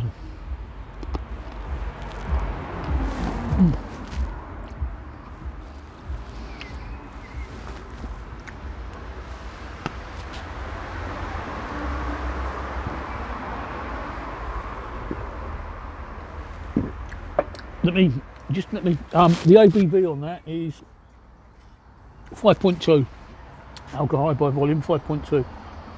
Let me just see if I can call up my link tree. Right. People keep asking me, tell you what, they don't make Cockneys like you anymore. Yeah, they do, every single day. Every single day. What's the main goal or meaning for me in life? Now, my main goal is to show people that being told that you've got cancer is not the end of the world. Being told that you've got an incurable cancer is not an obstacle, it's a challenge. And my main goal is to show people that it's actually possible to live with cancer,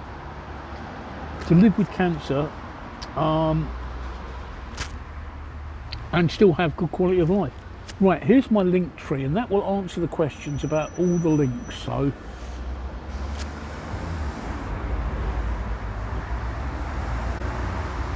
I've got my contact lenses on, so it's a bit of a nightmare trying to type there. The reason I've got my contact lenses on because I've got a powerful video light here and it shines on my glasses. But that's my link tree. If you follow that through, you'll find all the links you need to know about me.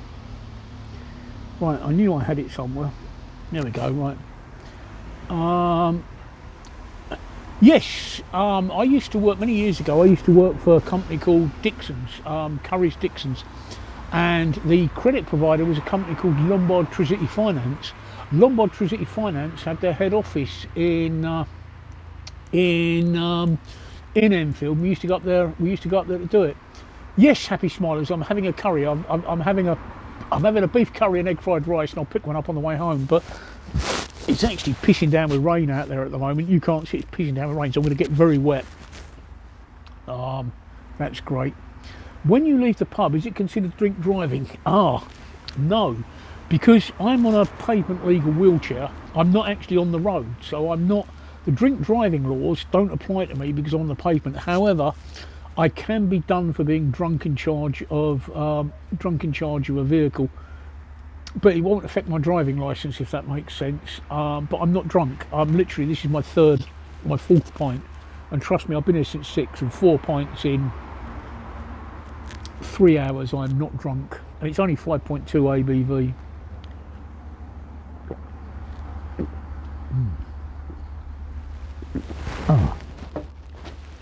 So I'm not drunk. Yeah, fake rain. Yep, you're right, it's fake rain.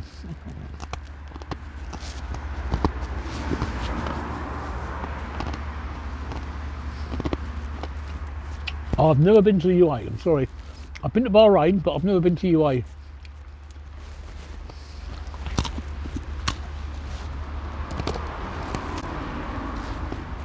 Look, there's the fake rain on the fake vehicles. Look, can you see it? Fake rain on fake vehicles. Fake rain on the edge of the table, look. There you go.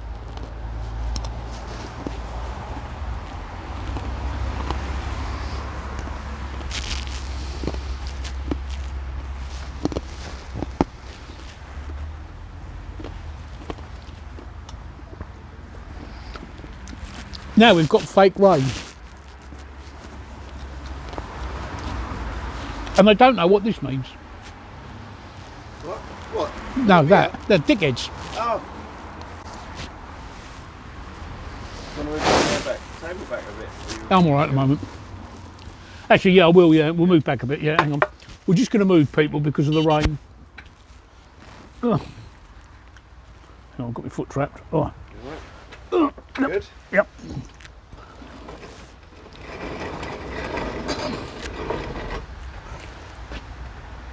Right. Yep, that should do. That's fine. Thank you, Bradley. That was fake Bradley moving the fake table to get me away from the fake rain. The reason I'm not wet is because I'm sitting under a canopy. Look, see, sitting under a canopy. So, right, do I have a favourite genre of music? I was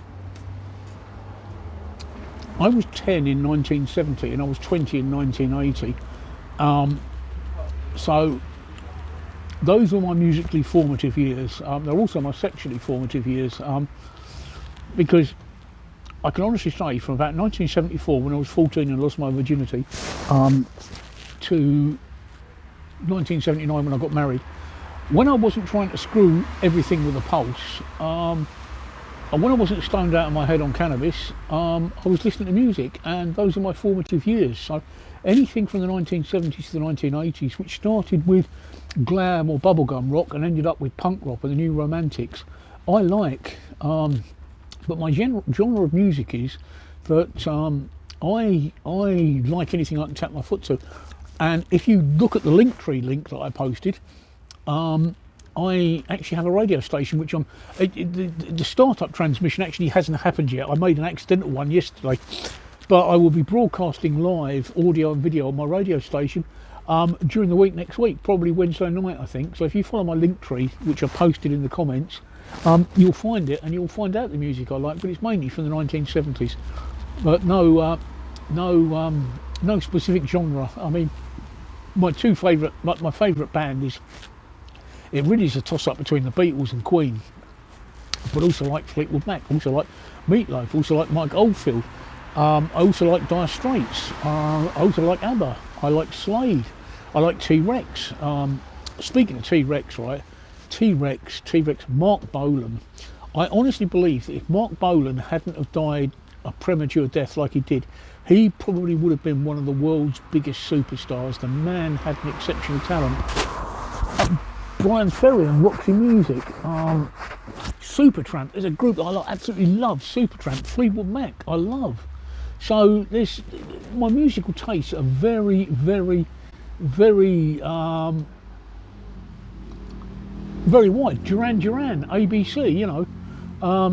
Did you ever get to see Joy Division? No, but I have heard of. Is it a fake radio? Yes, it's a fake radio. Everything is fake. This is a fake pint. All right, this is a fake pint.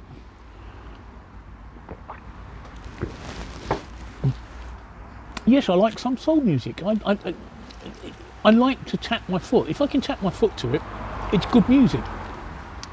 This is a fake pork scratching.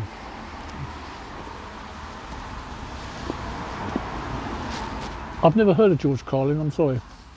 I think Jack D is the funniest comedian. Jack D or Billy Connolly are the two funniest comedians of all time. Jack D lives here in my village.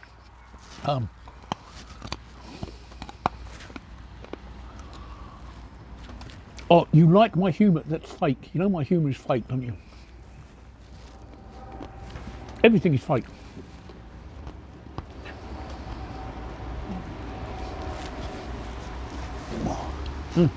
I'm fake. I'm completely fake. That's George, he's a fake barman. See? He's fake waving at you. And that's a fake vape that he's smoking. Everything is fake. The radio, as I said, I've only just started it. It's on Mixcloud, and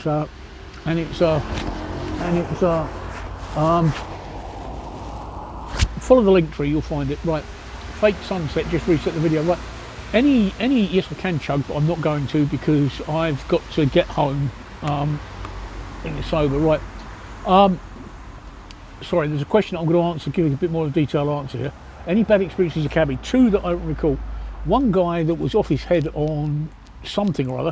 I was actually driving down the Sidcup bypass at 40 miles an hour to get him home, and he leaned over and he tried to kiss me. That was not a very pleasant experience. I mean, I don't want any guy kissing me at the best of times, but not at 40 miles an hour. That was a horrible experience. But there was also a woman, and I was in the office one day, and the manager came in and said, "There's a woman out front here that needs to get home. She's on her own. It's late at night, and she says she's only got she's only got £5 on her, but the fare to get her home is £12. Would anyone take her?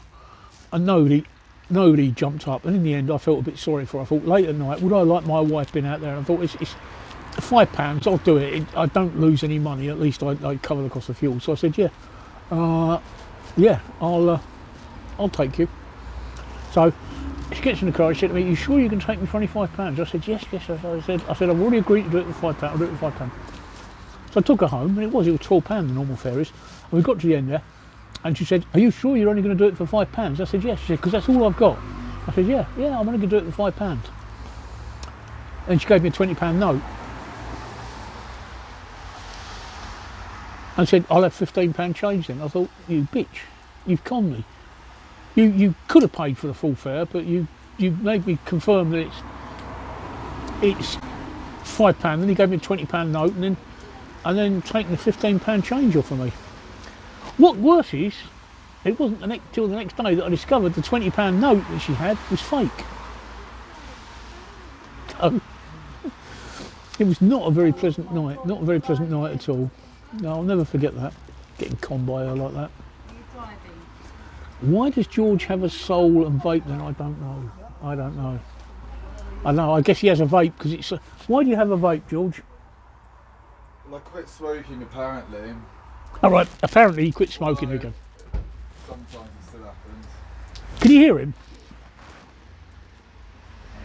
Yeah. So that's why George has quit smoking. If the worst comes, I've got an umbrella. At the moment it's only light rain, so I've got an umbrella with me, but if the worst comes to the worst, I've got a wheelchair poncho. If you know what a wheelchair poncho is, it actually goes over me and covers the wheelchair as well. So I can get home in the rain, it's not a major problem. Can I change the background to sunshine? Yes, I can change my fake back. Oh, God, fucking hell. You keep saying you could kiss me. Thank you. I do appreciate it. I'm just not. I haven't answered you because I'm just not quite sure how to respond to that. But thank you. Thank you. George is gone now.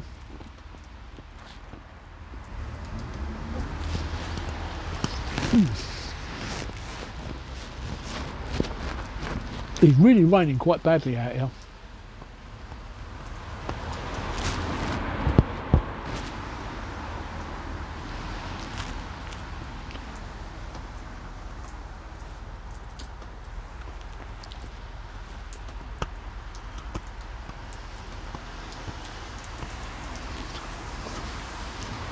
I agree with you, Paddy Allen. I mean, how long have I been online? I've been online for 1 hour and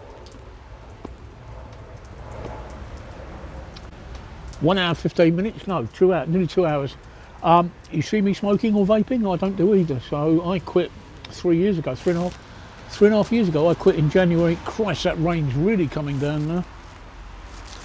I am seriously going to get wet, aren't I? I would kiss you if you weren't such a bloody fool.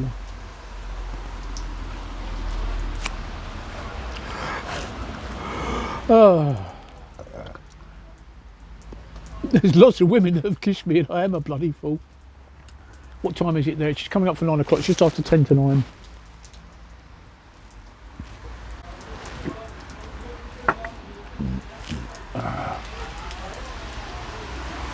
How English are you on a scale of 1 to cuppa? I've had 3 separate DNA tests done on 3 separate DNA companies, and they've all come back with the same result.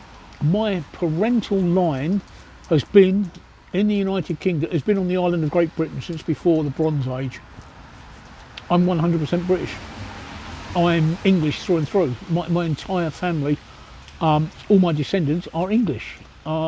There's no foreign intervention there at all. In fact, in my paternal line, there's no Viking influences at all, which is unusual in this country, because normally there's some Viking in people's things, but they're not in mine. I am truly English. My family originally come from the Isle of Wight, which is as far south.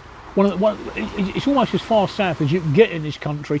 So the Vikings never reached that far, so they never polluted it with the cross, you know, they never intermingled with the Isle of Wight. So yeah, I am as English as it gets. You don't come more English than my family. Is there a place in the world you would really like to visit but haven't yet? Yes, there is. I'll give you two answers to that. My first one is I would like to visit the pyramids in Egypt, but I don't think it's very safe to do so, and I think it'll be a while before we do that. But if you were to ask my other half, my partner, she would say the pyramids in either Mexico or Peru, and I would go along with that.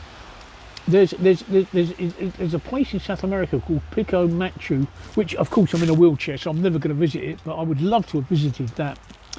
Also in Chile, they've got the world's highest railway line, which actually is so high you need oxygen when you're on it. So does that answer your question? Can you get home in the rain? Right, I have an umbrella. I have two things. I have an umbrella and I have a poncho. I'm in a wheelchair. I don't know whether you know I'm in a wheelchair because I have cancer, and it's disabled me. I'm in a wheelchair, and I have a poncho which actually comes over me and covers the wheelchair as well, because it's an electric wheelchair and electrics and rain don't mix. So I have both of those available. I've got a bag on the back of my wheelchair which you can't see, which has got the umbrella and the poncho in it. So yeah, it won't be a problem. Plus I have my hat, so my head will keep nice and dry. There's my hat, look. So my head will keep dry. And I deliberately didn't wear my glass. I'm wearing contact lenses. I didn't wear my glasses today because I suspected it might rain, and when you've got rain on your glasses, it's a nightmare. What do you know now? What do you know now that you wish you'd known when you were in 20? I know where the G-spot is. That's what I don't know now. Right. Hi from Canada. Cheers from Canada. Yeah. Hi back Canada. Right. You're an English rose. That's normally used to describe a woman.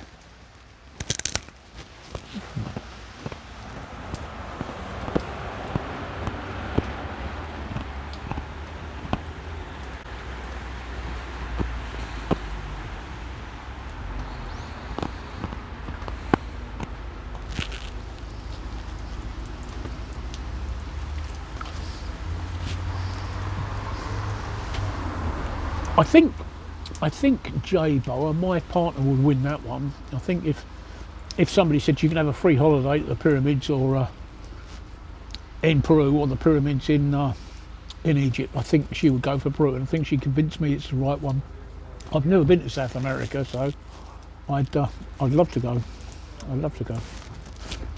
There's a place in Chile, I believe, called Patagonia, where they speak nothing but Welsh. It's a very strange place. Of course, my partner's Welsh, so she'd be at home there. How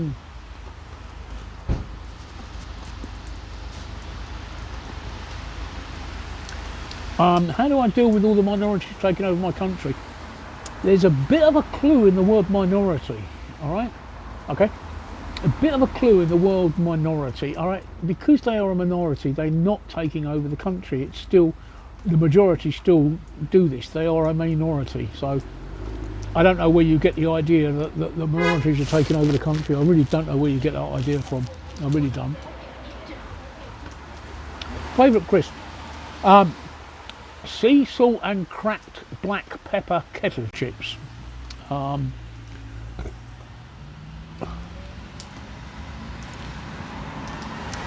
my Trilby. I love my hat. I love my hat. I'm on one of the medications. I've got a hat, right? Even though it's summer. One of the medications I'm on makes me increases my sensitivity to sunlight, and I have to wear the hat for that reason. What beer is considered horrible in the UK? Well, I personally can't stand Guinness. I think it is the most disgusting beer ever brewed. I think it's disgusting. Oh, it's like drinking molasses. It's disgusting. I agree. Racist arsehole, I do agree. I was saying this is one thing about streaming, right? Because, and I've said this before, okay, that I don't know anything about you guys. unless your handle, your user ID, tells me something about you, right? I don't know what gender you are, what race you are, what religion you are, what your sexual preferences are, what colour skin you have, how old you are, right? I know nothing about you guys at all, so I have absolutely no prejudices at all. I have to treat each one of you as exactly how I see you on the screen, all right? So I can't treat you any differently because I don't know any different, and I love that. I love being able to interact with you guys as equals, because to me, every one of you are equals. None of the things that separate and divide the planet matter to me. Each one of you are as equal as the next one. Okay, Patagonia is yeah, it's Welsh speaking. I mean, obviously what happened is in the 1800s the Welsh emigrated out to Patagonia, but it's Welsh speaking. It is apparently very, very nice part of Chile. It's a very nice part of Chile from what I'm told. So, and as I say, they've got the world's highest railway line there, which is so high that you have to have oxygen. You're actually given oxygen on the train for part of the journey.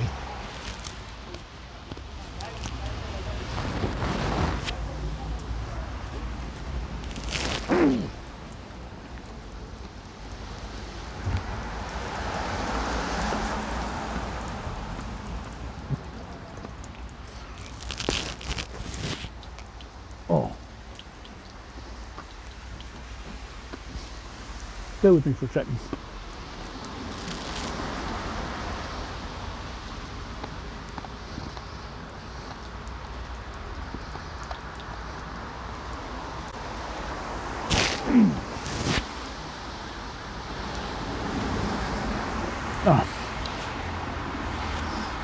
I'm munching on pork scratchings.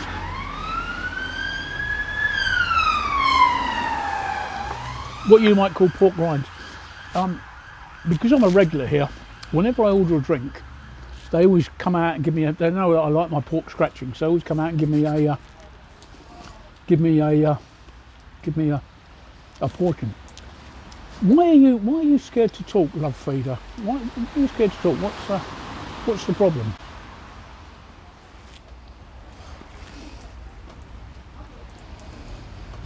Stop putting your hand in my face, please. Is there any other part of my body you'd like in your face?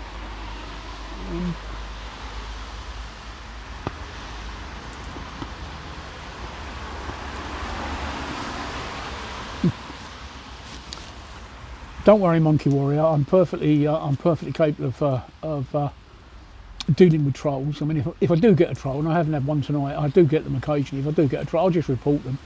And Reddit closed their accounts quickly enough when they troll me. But tonight it's been quite good, and I can deal with them. So it's not a problem. Pork scratchings. I don't know what pork scratchings are. Pork scratchings are one of those things that I've eaten throughout my life, and I'm not quite sure what's in them. So I don't really know what's in pork scratchings. It's a bit strange like that. Chat log monitoring is scary. Well, I don't monitor the chat, but if I see a comment that I think is offensive, I will report it. I just click on the comment and I click. If I click and hold the comment, it gives me the option to report it, and I do report them. And when I do report them, as a general rule, Reddit will close the account of the person that left them. So, but that's the thing about the internet at the moment. There's a new wave going through the internet, and it's happening on Facebook and Reddit and all the other platforms where trolls are being ostracised and dealt with. Bear with me for a second. Sorry, I'm on my mobile. Right, somebody said they can't find my YouTube. There's a link to my YouTube. Love Feeder 3, I think I'm scared of not being liked. Well, right now nobody likes you anyway, so what have you got to lose? That's the way you look at it, right? Just consider yourself, right? Just look at it this way, right? Just say to yourself, nobody likes me anyway, so what have I got to lose? That's my YouTube for people who can't find me on YouTube, right? I'm Captain Stable. Good evening, John. Do I like the sound of my own voice? Well, of course I do. Of course I do. Of course I do, John. Thank you for that. Yeah, I do like the sound of my own voice. The thing is, John, I can't hear my own voice. I can't hear my own voice. I'm almost, since we met, because I know Captain Stay, we met, what, 12 years ago? Cancer has robbed me of a lot of things, including my hearing. I've got two very powerful hearing aids on. I don't know if you can see them or not. I've got two very powerful hearing aids on at the moment. I've got them turned right down because of the noise of the traffic. So I can't actually hear myself. All I can hear, all I can feel is the vibrations of my voice. So there we go, right. And I don't know what pork scratchings are. And like I said earlier, pork scratchings and pork scratchings, right, and haggis are two things that I'm a bit worried about asking what they are, because I don't like to. Just bear with me. I'm just going to turn the light up a bit. It's getting dark now. There we go. Right, thank you, Irish Teen Guy. Do I use marijuana? No. CBD and THC? No, I don't. I gave up. There is an underground market here. Marijuana is very easy. It's illegal here, but it's very easy to get hold of. I gave up smoking on January the 18th, 2019, which was also the same day that I gave up smoking marijuana, because I figured that I couldn't carry on smoking marijuana if I was giving up smoking, because I'm not really giving up smoking. I know you can eat it, but I just made a clean break. So I stopped smoking and I stopped marijuana the same day. And I've made two discoveries about marijuana. And the first discovery is that it's not addictive like people claim it is, because I went cold turkey and I've not missed it. I've not smoked, eaten or imbibed in any way any marijuana since January 2019, so I've not touched it in any way and I haven't missed it at all. And the other thing about marijuana is that it's not a gateway drug. A lot of people say it's a gateway drug that leads you to other drugs. Well, it might be a gateway drug, okay, but it's only ever led me to one of two places, and that's either the fridge or the kebab shop.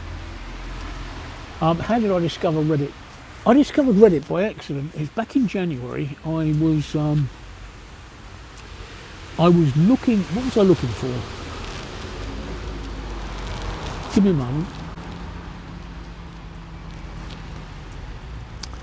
I was looking for, that's right, I've got one of my cameras, which I don't use anymore because I've got a new one. It's an LG 360, an LG 360 panoramic camera, and LG withdrew support for the camera and stopped the app.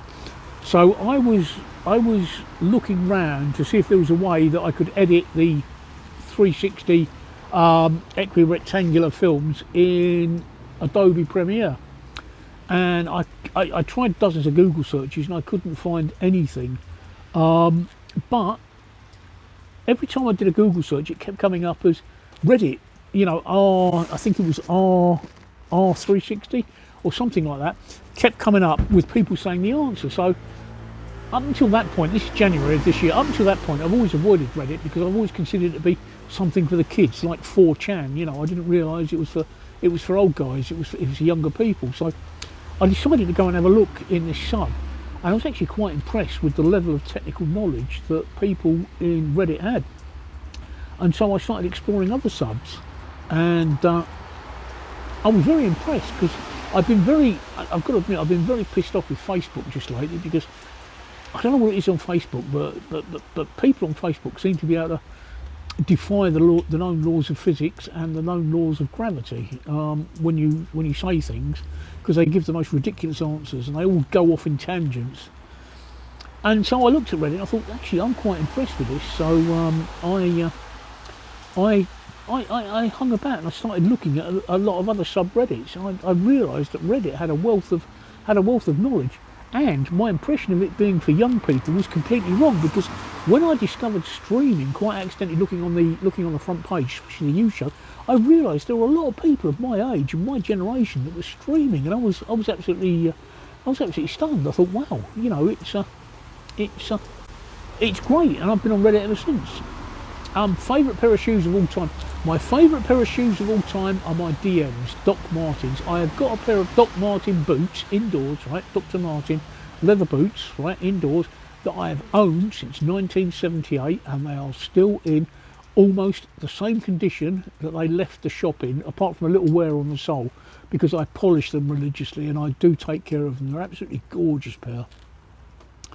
I'm glad you feel balanced at a peace. Yes, I do feel balanced at a peace. When you're told you've got an incurable disease, I think you can react in one of two ways. A lot of people might retreat within themselves and go back and lay on the bed and say, "Oh no, woe is me! I've got this incurable disease."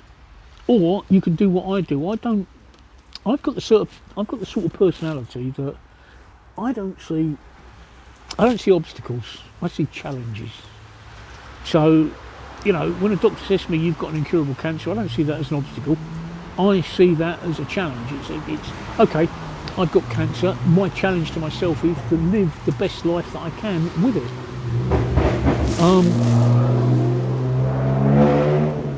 That was a fake exhaust, by the way. Yeah, I know it was a wanker. Yeah, that was a fake exhaust. Right. Favourite pub in Camden Town.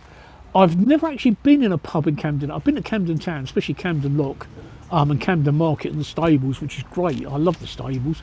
I've never been in a pub in Camden Town because, as a general rule, I'm driving, and so I don't drink when I'm driving. Camden Town is about 15 miles from here, so it's a bit out of range of my wheelchair.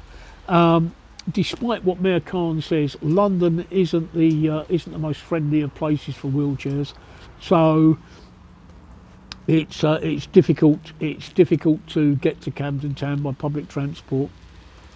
How did my family take the diagnosis? Right, let me show you something. Right? Okay, let me show you something. Hang on, I've just got to pull it out. How did my family take the diagnosis? Right, this is a true story. Right, this is a true story. I've got to be careful because I'm going to give you some personal information now. Right, okay. This is my debit card. Let me just hide the number. Right, that's my debit card. Can you see that? All right, that's my debit card. Can you look at see the image on there? Let me just do it so that you can't see any important details. Can you see the image on there? Right, that's my debit card. Right, why that picture? Well, I was diagnosed with cancer. I got my diagnosis on December the 24th. December the 24th, 2013. Yes, Christmas Eve. I didn't tell my family. My partner knew, obviously, but I didn't tell the rest of my family until after we decided we'd have the holidays and get Christmas and New Year's out of the way. So I didn't actually tell my partner until my family until about January the 3rd or 4th. Do you know what their reaction was? My daughter, my daughter Claire, who's my oldest daughter. I've got 4 children. I've got 2 girls and 2 boys, and my youngest 2 are twins. My oldest daughter Claire, she said, "Right, okay, thank you for telling us, Dad. I'll tell you what we're going to do. We're going to get the whole family together, all 22 of us at that time. I've got more since then. All 22 of us, and we're going to all go to Mallorca for a week." And that's where that photograph was taken. And that's how my family reacted. Their way of dealing with the news is we all went, 22 of us went on a family holiday to Mallorca in 2014. That's how we dealt with it. There's a bit more than 22 of us now because I've got 4 children, I've got 11 grandchildren. So you can imagine with the partners and everything, there's a few more than 22. But that's what that photograph is. That was taken on our last night at the hotel, and that was all of us together. 22 of us. So that's how my family dealt with it. None of my kids live with me. They've all got their own lives, but they are very, very supportive. My oldest daughter, if my partner can't go to an appointment with me, because of my hearing issues, my partner comes with me. I jokingly call her my hearing dog, but she's not. But she comes with me to my appointments. If she can't come, my oldest daughter will come. And yeah, my family have been completely supportive. I couldn't ask for a better result than having all of them, all 22 of us, right? 22 of us all going on holiday together was a wonderful, wonderful, wonderful experience and something I'll never forget. So yeah, that was how my family took it. What are you drinking? I don't do coffee here. I'm drinking something called Imperial Pale Ale, which has been Jubilee Pale Ale, which has been specially brewed for the Jubilee. But the pub, I think the pub shuts now. It's last orders. the pub shuts, so that's it. You can buy me a coffee, which is here. I'm having to type these out manually because I'm on a mobile phone. And what's worse is I'm on my I've got contact lenses on, not my glasses. So it makes it a bit difficult to see the tiny keyboard on the phone. So sorry. Right, you can buy me a coffee. There you go. Look, you can buy me a coffee. Yes, Irish teen guy. The family were great, and I think I'm a good father and partner. Thank you, the monkey boy. I'll tell you right. I've been married twice and I've been divorced twice. My first wife cheated on me, which led to us being divorced. In 1990, I caught her cheating on me. By the way, I've never cheated on a partner in my life. She cheated on me, and we got divorced because of it. And she left me and the kids. She actually walked out on me and left me with the kids, and I had to give up work. So from 1990 to 1996, I was a single parent of 4 young children, which I've got to tell you, I think was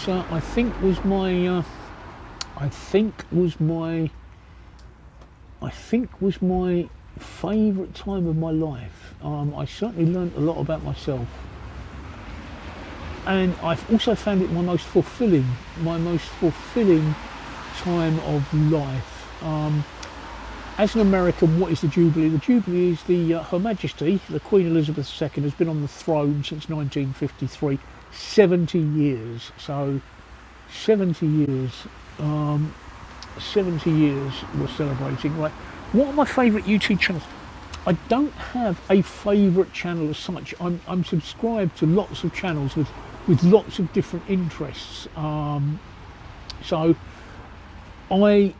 YouTube I tend to use as a technical resource. I do watch a lot of how-to videos, especially when it comes to the technology like the streaming software and things like that. If I don't know how to do something, YouTube is always my first port of call, followed by Reddit. But YouTube is always my first port of call to get a tutorial on on something that I don't know how to do. Like I've started my own radio station, which if you watch the replay, it will tell you about, or go to my link tree and it will tell you about it. And I wasn't sure how to get a waveform generator to go up on the screen. So I just typed in OBS, which is the software I'm using, Open Broadcaster Studio. I'm not using it now, I'm using my mobile. But the software was Open Broadcaster Studio, which I'm broadcasting the radio station on.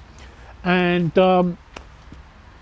I wasn't quite sure how to do it. So I typed into YouTube, OBS and waveform generator, and it led me straight away to a plugin and gave me a tutorial of how to do it, which I was setting up earlier on today. So yeah, of course I stuck by my family. I mean, I don't know, I don't understand, right? I honestly don't understand how a father can abandon their children. My children were conceived, yes, my marriage broke down, there's no two ways about it. My marriage broke down in tragic circumstances. I mean, my wife cheated on me.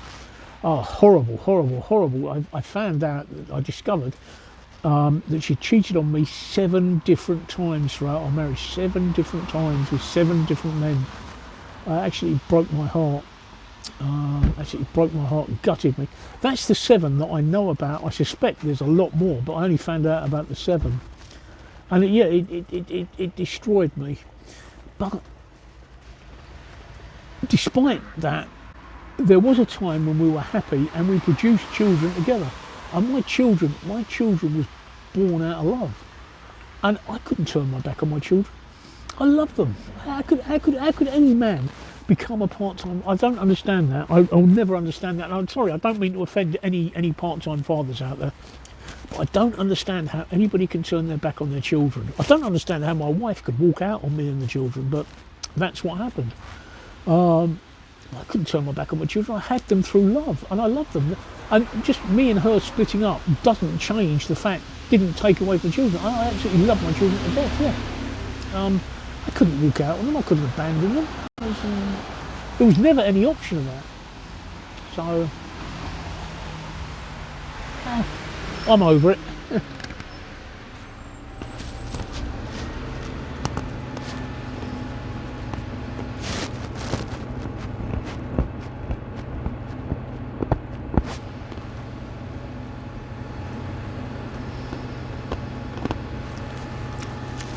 That was, thank you, J Bar. That was 32 years ago. I'm over it now, you know. I did meet a woman and got married for a second time in the late 1990s, and that relationship came to an end in 2009. That wasn't through infidelity though. That was for different reasons, which I'm not going to discuss. That was for different reasons, but it wasn't infidelity. But that marriage failed.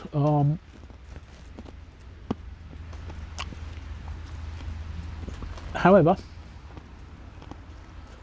I'm now with a woman who, Sean, my partner, who's Welsh, and I've been with her longer than I've been with any other woman. I love her a bit, and she's an absolutely wonderful woman. Excuse me. Somebody asked me,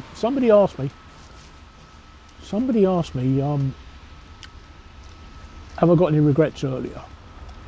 And here's my regret, right? My regret is that I didn't meet Sean until I was in my 50s. I wish I'd have met her in my 20s, I really do. Although when me and Sean have talked about this, she often says that we probably wouldn't have liked each other in our 20s because we were different people, and we need the disaster, because she's had a string of disastrous relationships as well.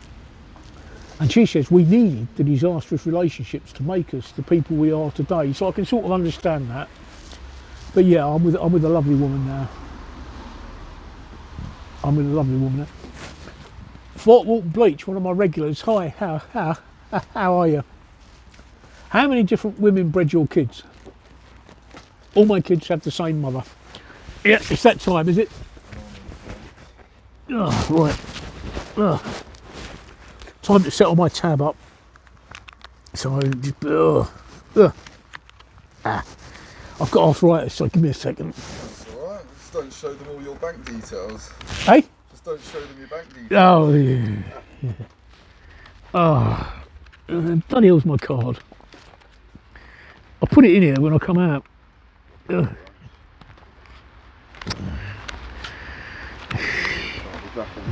Yeah, alright, sorry.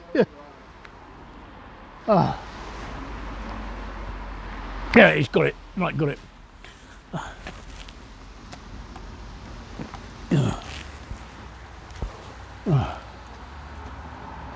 Right, sorry, yeah, children.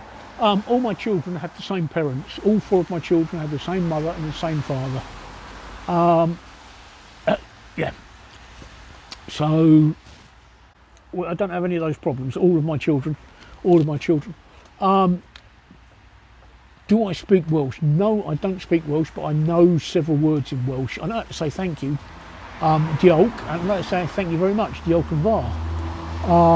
I know what cariad means, I know what cwtch means. So I know what some Welsh words are, because you can't help it when you're with your partner who's a native Welsh speaker. So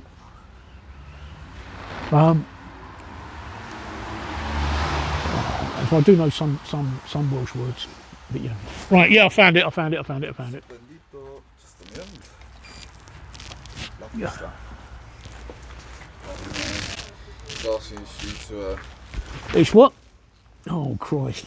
Now you're going to ask me for the pin, aren't you? yeah, they don't make it easy. You're gonna have to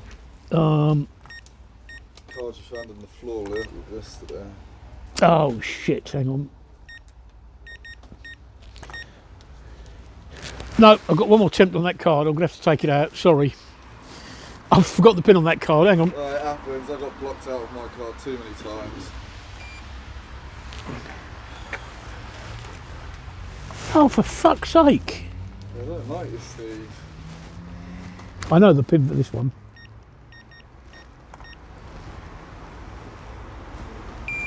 Yay! I've got about 6 cards, so I knew we were going to go from there. Am I going to another pub now? No. I'm actually going to the Chinese I'm going to order a curry. Once they shut, I'm going to order a curry from the Chinese, and by the time I get down there, it will be ready for me to pick up. Why am I going to the Chinese for a curry and not an Indian? That's a very good question, and I will answer that question quite quite simply, right? The cow is a sacred animal to the Hindus.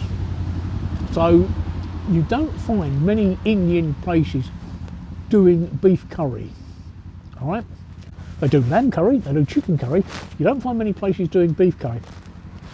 However, Chinese takeaways, they'll curry anything. They'll curry beef, they'll curry lamb, they'll curry chicken, they'll curry a cat if they can get hold of it, they'll curry rat. They don't care, they'll curry everything. And I do like a beef curry, so I go to the Chinese for a beef curry.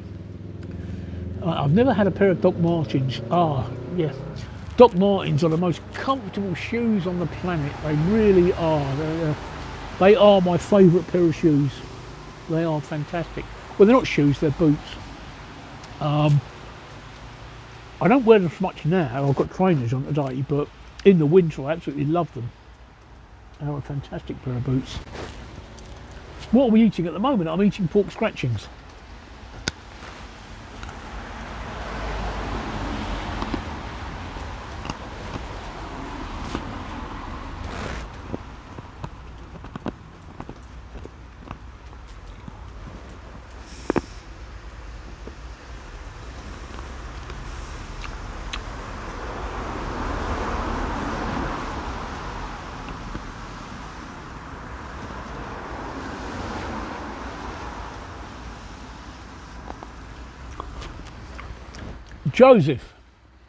Joseph, if you're out there and you know who you are, Joseph, thank you very much. That is deeply appreciated. I just caught up with my emails. Thank you very much, Joseph. That is deeply appreciated. You know who you are.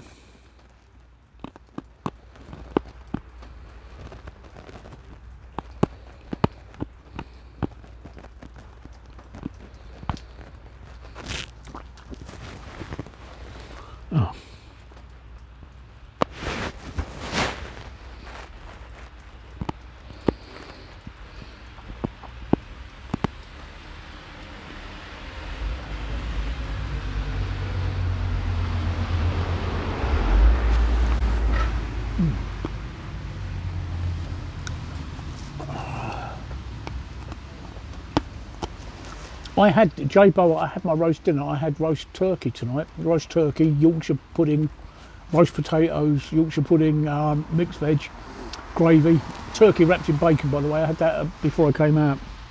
The curry is just a snack. Right. I didn't have a Scotch egg tonight. I had a roast dinner before I came out. Like I just said.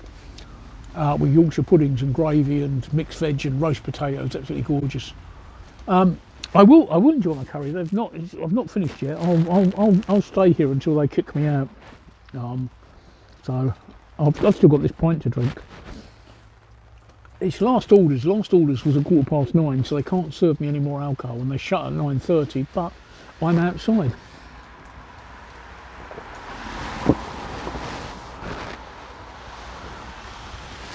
No, happy smile seeker, no Scotch egg today. As much as the Scotch egg is really nice, it's £7.50, and that's a bit expensive. All right, it's a nice Scotch egg, but I mean £7.50. I mean that's like half a gallon of fuel.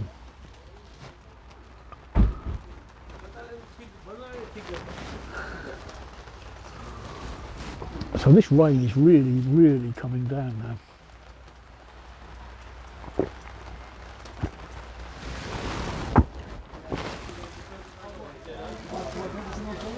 What's my favourite drink?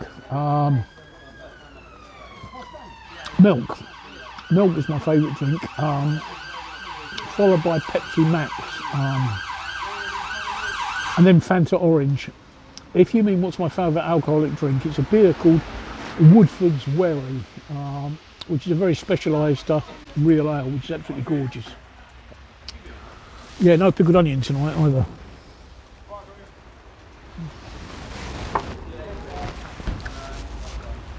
That was an ambulance. That's not what I agreed. That was an ambulance that just went past, not a police car.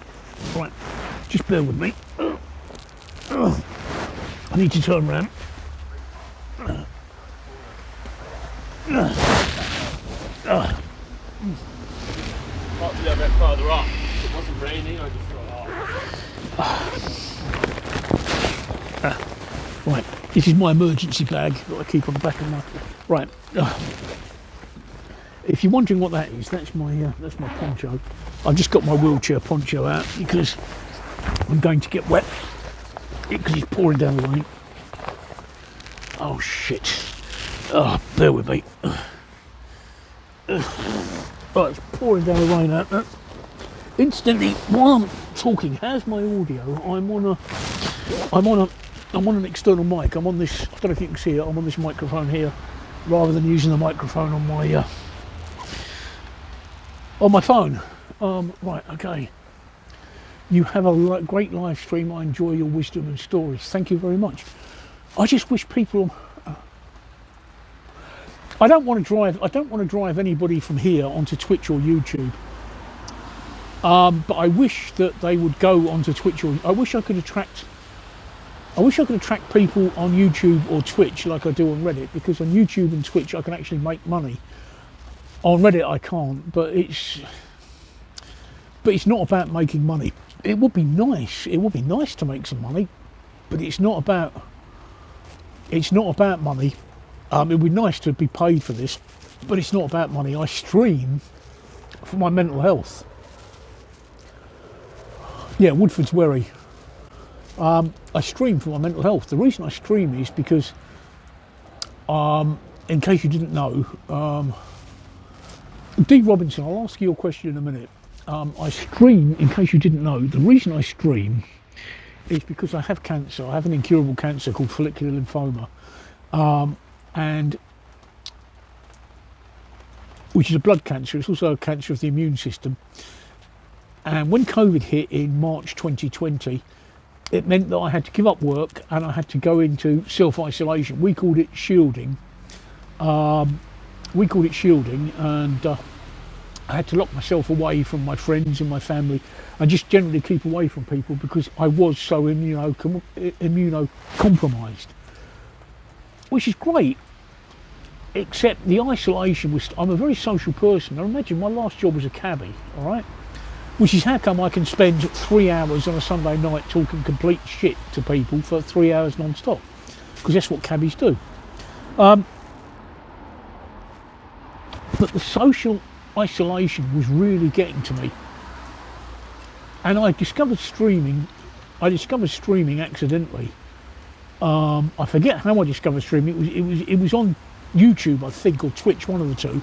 I discovered streaming, and I realised that I could use streaming as a substitute social life. It would give me the social life that I wouldn't have and keep me safe from the pandemic. So I'm trying to think what the question I'm answering is. So yeah, that's why I stream, and it's done for my mental health. And you guys have actually helped me. You've raised my spirits, right? I'm taking from you guys. I'm actually taking the interaction that I'm getting with the chatting with you guys. I think it's fantastic. I think it's great. I love it. I have a social life that I wouldn't have, and you really have. I think without the streaming, I think I may have cracked up and gone into a depression. I'm currently on your YouTube channel. I'm going to watch some of your dashcam footage. I haven't got most of my dashcam footage. Isn't on that channel. It's on another channel, but I can't remember what it is. UK DCF is the channel. I'll type it in here. If you find it on YouTube, you'll find it there. UKDCF. There you go. That's the YouTube channel where the majority of my dashcam footage is on. I've only got a little bit on my main channel. Right.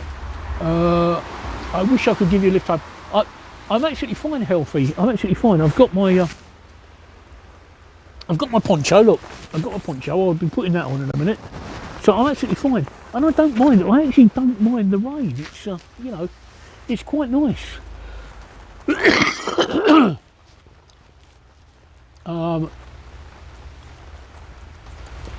So I don't mind. Thank you, Glenio, for the wholesome.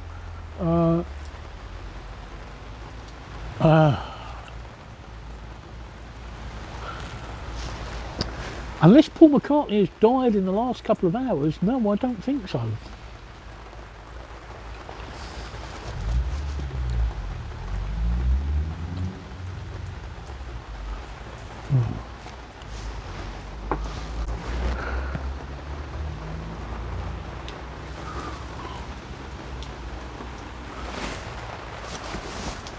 It did. It did healthy. It saved me. I don't know if it saved me, but it saved my mental health. It gave me a reason for. It gave me something to look forward to. I actually look forward to my streams. I really do, because like I said, you guys are my social life. You're fantastic. It's. I don't know. Can you hear it? Let me just shut up for a minute. Can you hear that?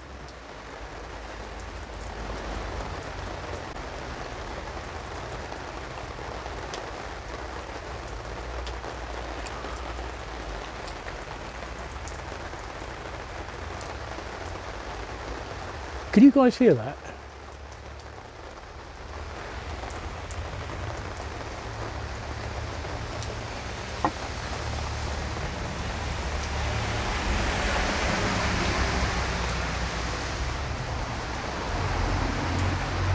I don't know if you can hear that or not, but that's the rain. It is really pissing down now.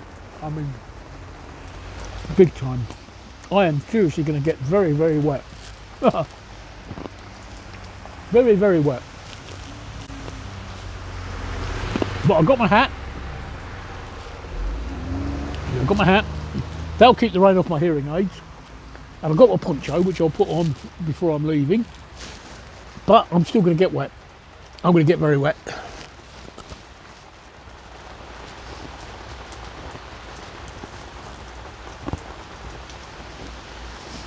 I'm going to get wet. No. Twitch name is the Woody's place. No, it's not never ending. I'm just taking my time. Look, I've got through it. I'm just taking my time. Yes, you're right, Benio. It is a fake bartender with a wooden hose. With a hose. Yep, you're right.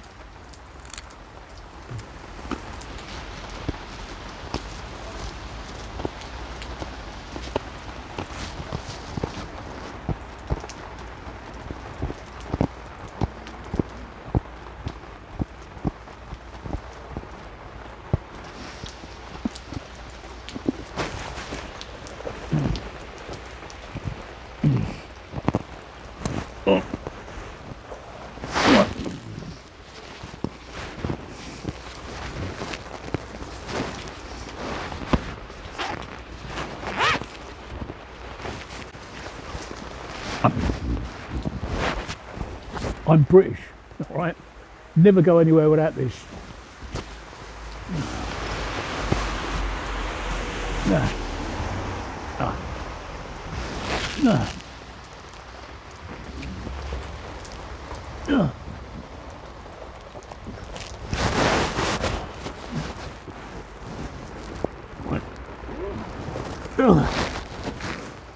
Oh, the rain's starting to come in. The rain is starting to come in. The wind is blowing the rain in at my face. So I may have to stop streaming because I've got a lot of electrical equipment here, and I don't want to get it ruined with the rain.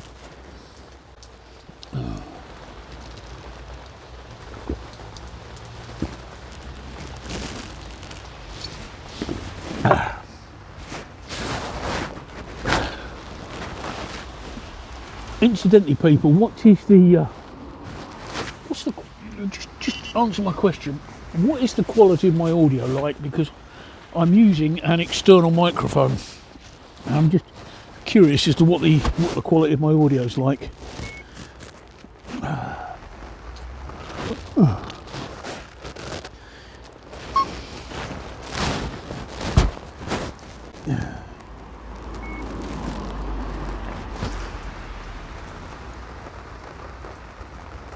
Okay, good, that's the important thing.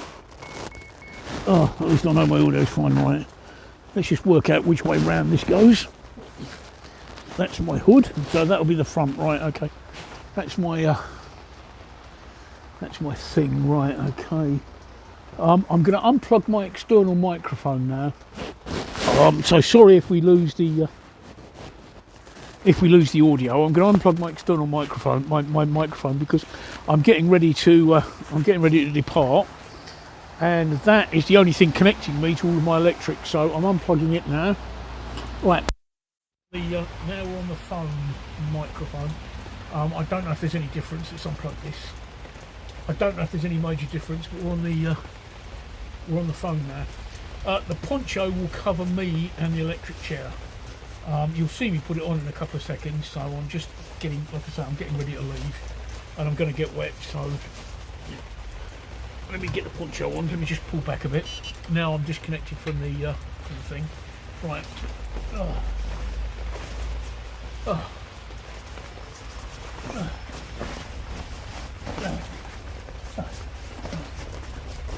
There we go.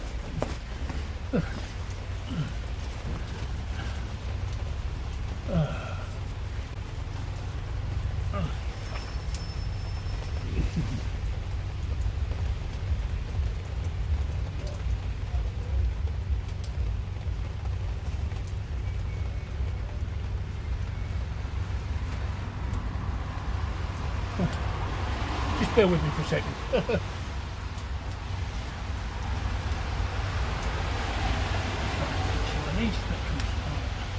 That's one. It's right, this bolts onto the bottom of the wheelchair, right? That's one. Bolt that on. One. Sorry, I'm just clipping myself in. Where's the other one then?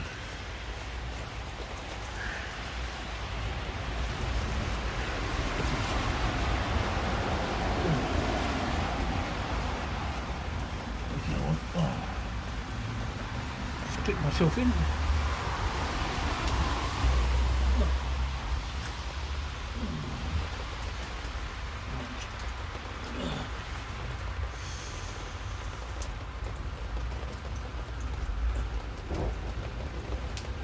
Thunder now, I don't know if you heard that or not. We should have a bit of thunder, right? Just put that over the back. Right, that's it. That's my right, we're on the poncho now, so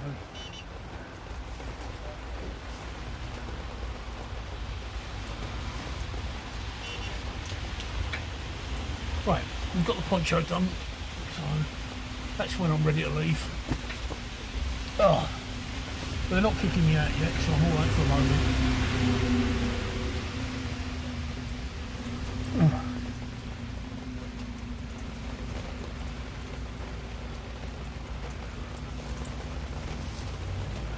Oh. Thank you, bro. Thank you for watching the Fast Talk video. It was that was 32 years ago. My life has changed since then a bit, but I did enjoy myself 32 years ago. So,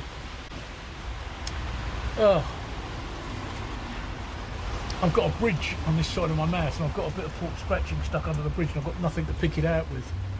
That's annoying. I have to wait till I get home now. Oh. That's going to bother me like crazy, that is.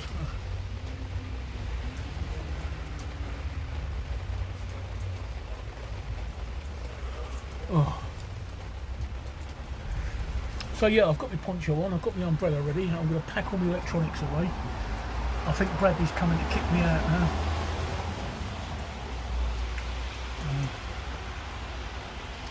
I've got my emergency umbrella, so that's going to be fun going home. I'm going to get wet, aren't I? You certainly are, so am I. Did you notice I come fully equipped? I like your style. Yeah, I come fully equipped. Take some bits away. You can take those. I couldn't manage them all. No worries. I'm all right here for a couple of minutes. Yeah, of course you are, mate. Cheers, thank you, Bradley. That was fake Bradley. That was fake Bradley. Just saying that I'm all right here for a couple of minutes, so I will be going soon because. Yeah, good point. Ask for a toothpick. I don't know if they've got any toothpicks. I'll find out when he comes back.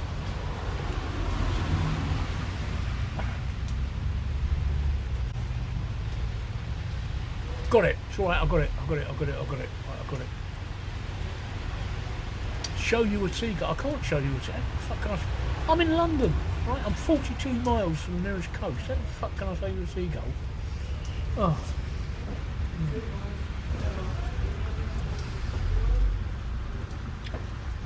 But as you can see, all the regulars are leaving now, so it's that time, isn't it? So I'm afraid my stream is going to come to the end, but I'm not going to. The rain is getting heavier and heavier. The rain is getting heavier and heavier, and I've got no beer. Right, let's do this thing up. Oh. Do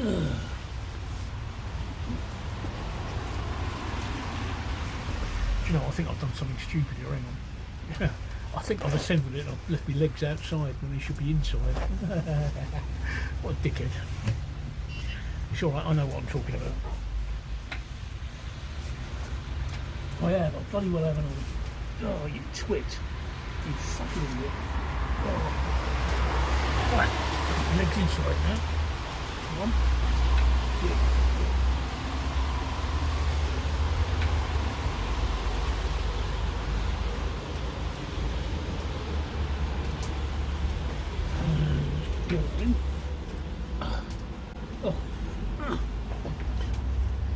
I did it up without. When can we expect to see the I can stream and ride at the same time, but not when I'm wearing my waterproof poncho. Sorry, I'll do that for next week if you like. I will do that for next week. I can't do it when I'm wearing my poncho because my other phone. Let me just pull back a bit. My other phone is just here, under the poncho, so I can stream from that phone, but it's under the poncho. So I can't do it. If you look at, let me just pull up beside it. If you look at my YouTube, you'll see that I've actually done the journey home from the pub as a stream. Are the docks a nice place to visit? Being from the East End of London, I used to use the Docklands as my playground. In fact, the film, I know it's a famous film, I know you've heard of it, Full Metal Jacket. Did you know that Full Metal Jacket was actually filmed here in Docklands in London? Yes, it was. It was really, seriously, it was filmed here. I know it's an American film, but it was filmed in Docklands in London. And that's what the Docklands was like when I was a kid. So the Docklands is a great place to visit. It depends what you want to visit the Docklands for. But I remember using it as a playground because it was just an abandoned bomb site. It was, as I was growing up, it was still suffering from the effects of World War II. So yeah, but the Docklands is great. I was up there the other day. I haven't put the video up yet because I haven't got around to processing it. I've got a 360-degree panoramic camera, and there's a cable car that goes across the Thames now that goes from the O2 Arena to the the Victoria Dock on the East End of London. And I went up on the cable car and I did some 360-degree panoramic film. And if I get a chance this week, I'll put it up on my YouTube so you can see what the Docklands are like. So yeah, the Docklands are a nice place to visit. There's a popular part. It's called Tobacco Dock, which is very much the clubbing scene in the docks. That's a very good part to visit if you're into the clubbing scene and the clubbing music and house music, which I'm not. So you'll that's a fun place to visit. The Tobacco Dock, or St Catherine's Dock, where you get a lot of posh people there. Right, okay, yeah, I'm getting ready to go because it's 9:30, the pub is shut and it's pouring with rain and I'm going to get very, very wet. So I'm just going to order my curry right now. Let me just order my curry. Hang on. Yeah. Let me just order my curry.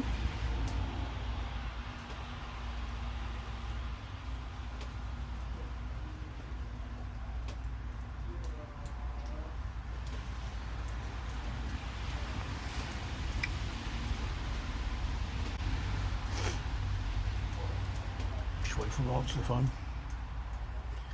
Oh. Hiya, can I have a beef curry and egg fried rice? No, that's it, thank you. I've got cash tonight, so it's not a problem. I'll be there in about 15 minutes, alright?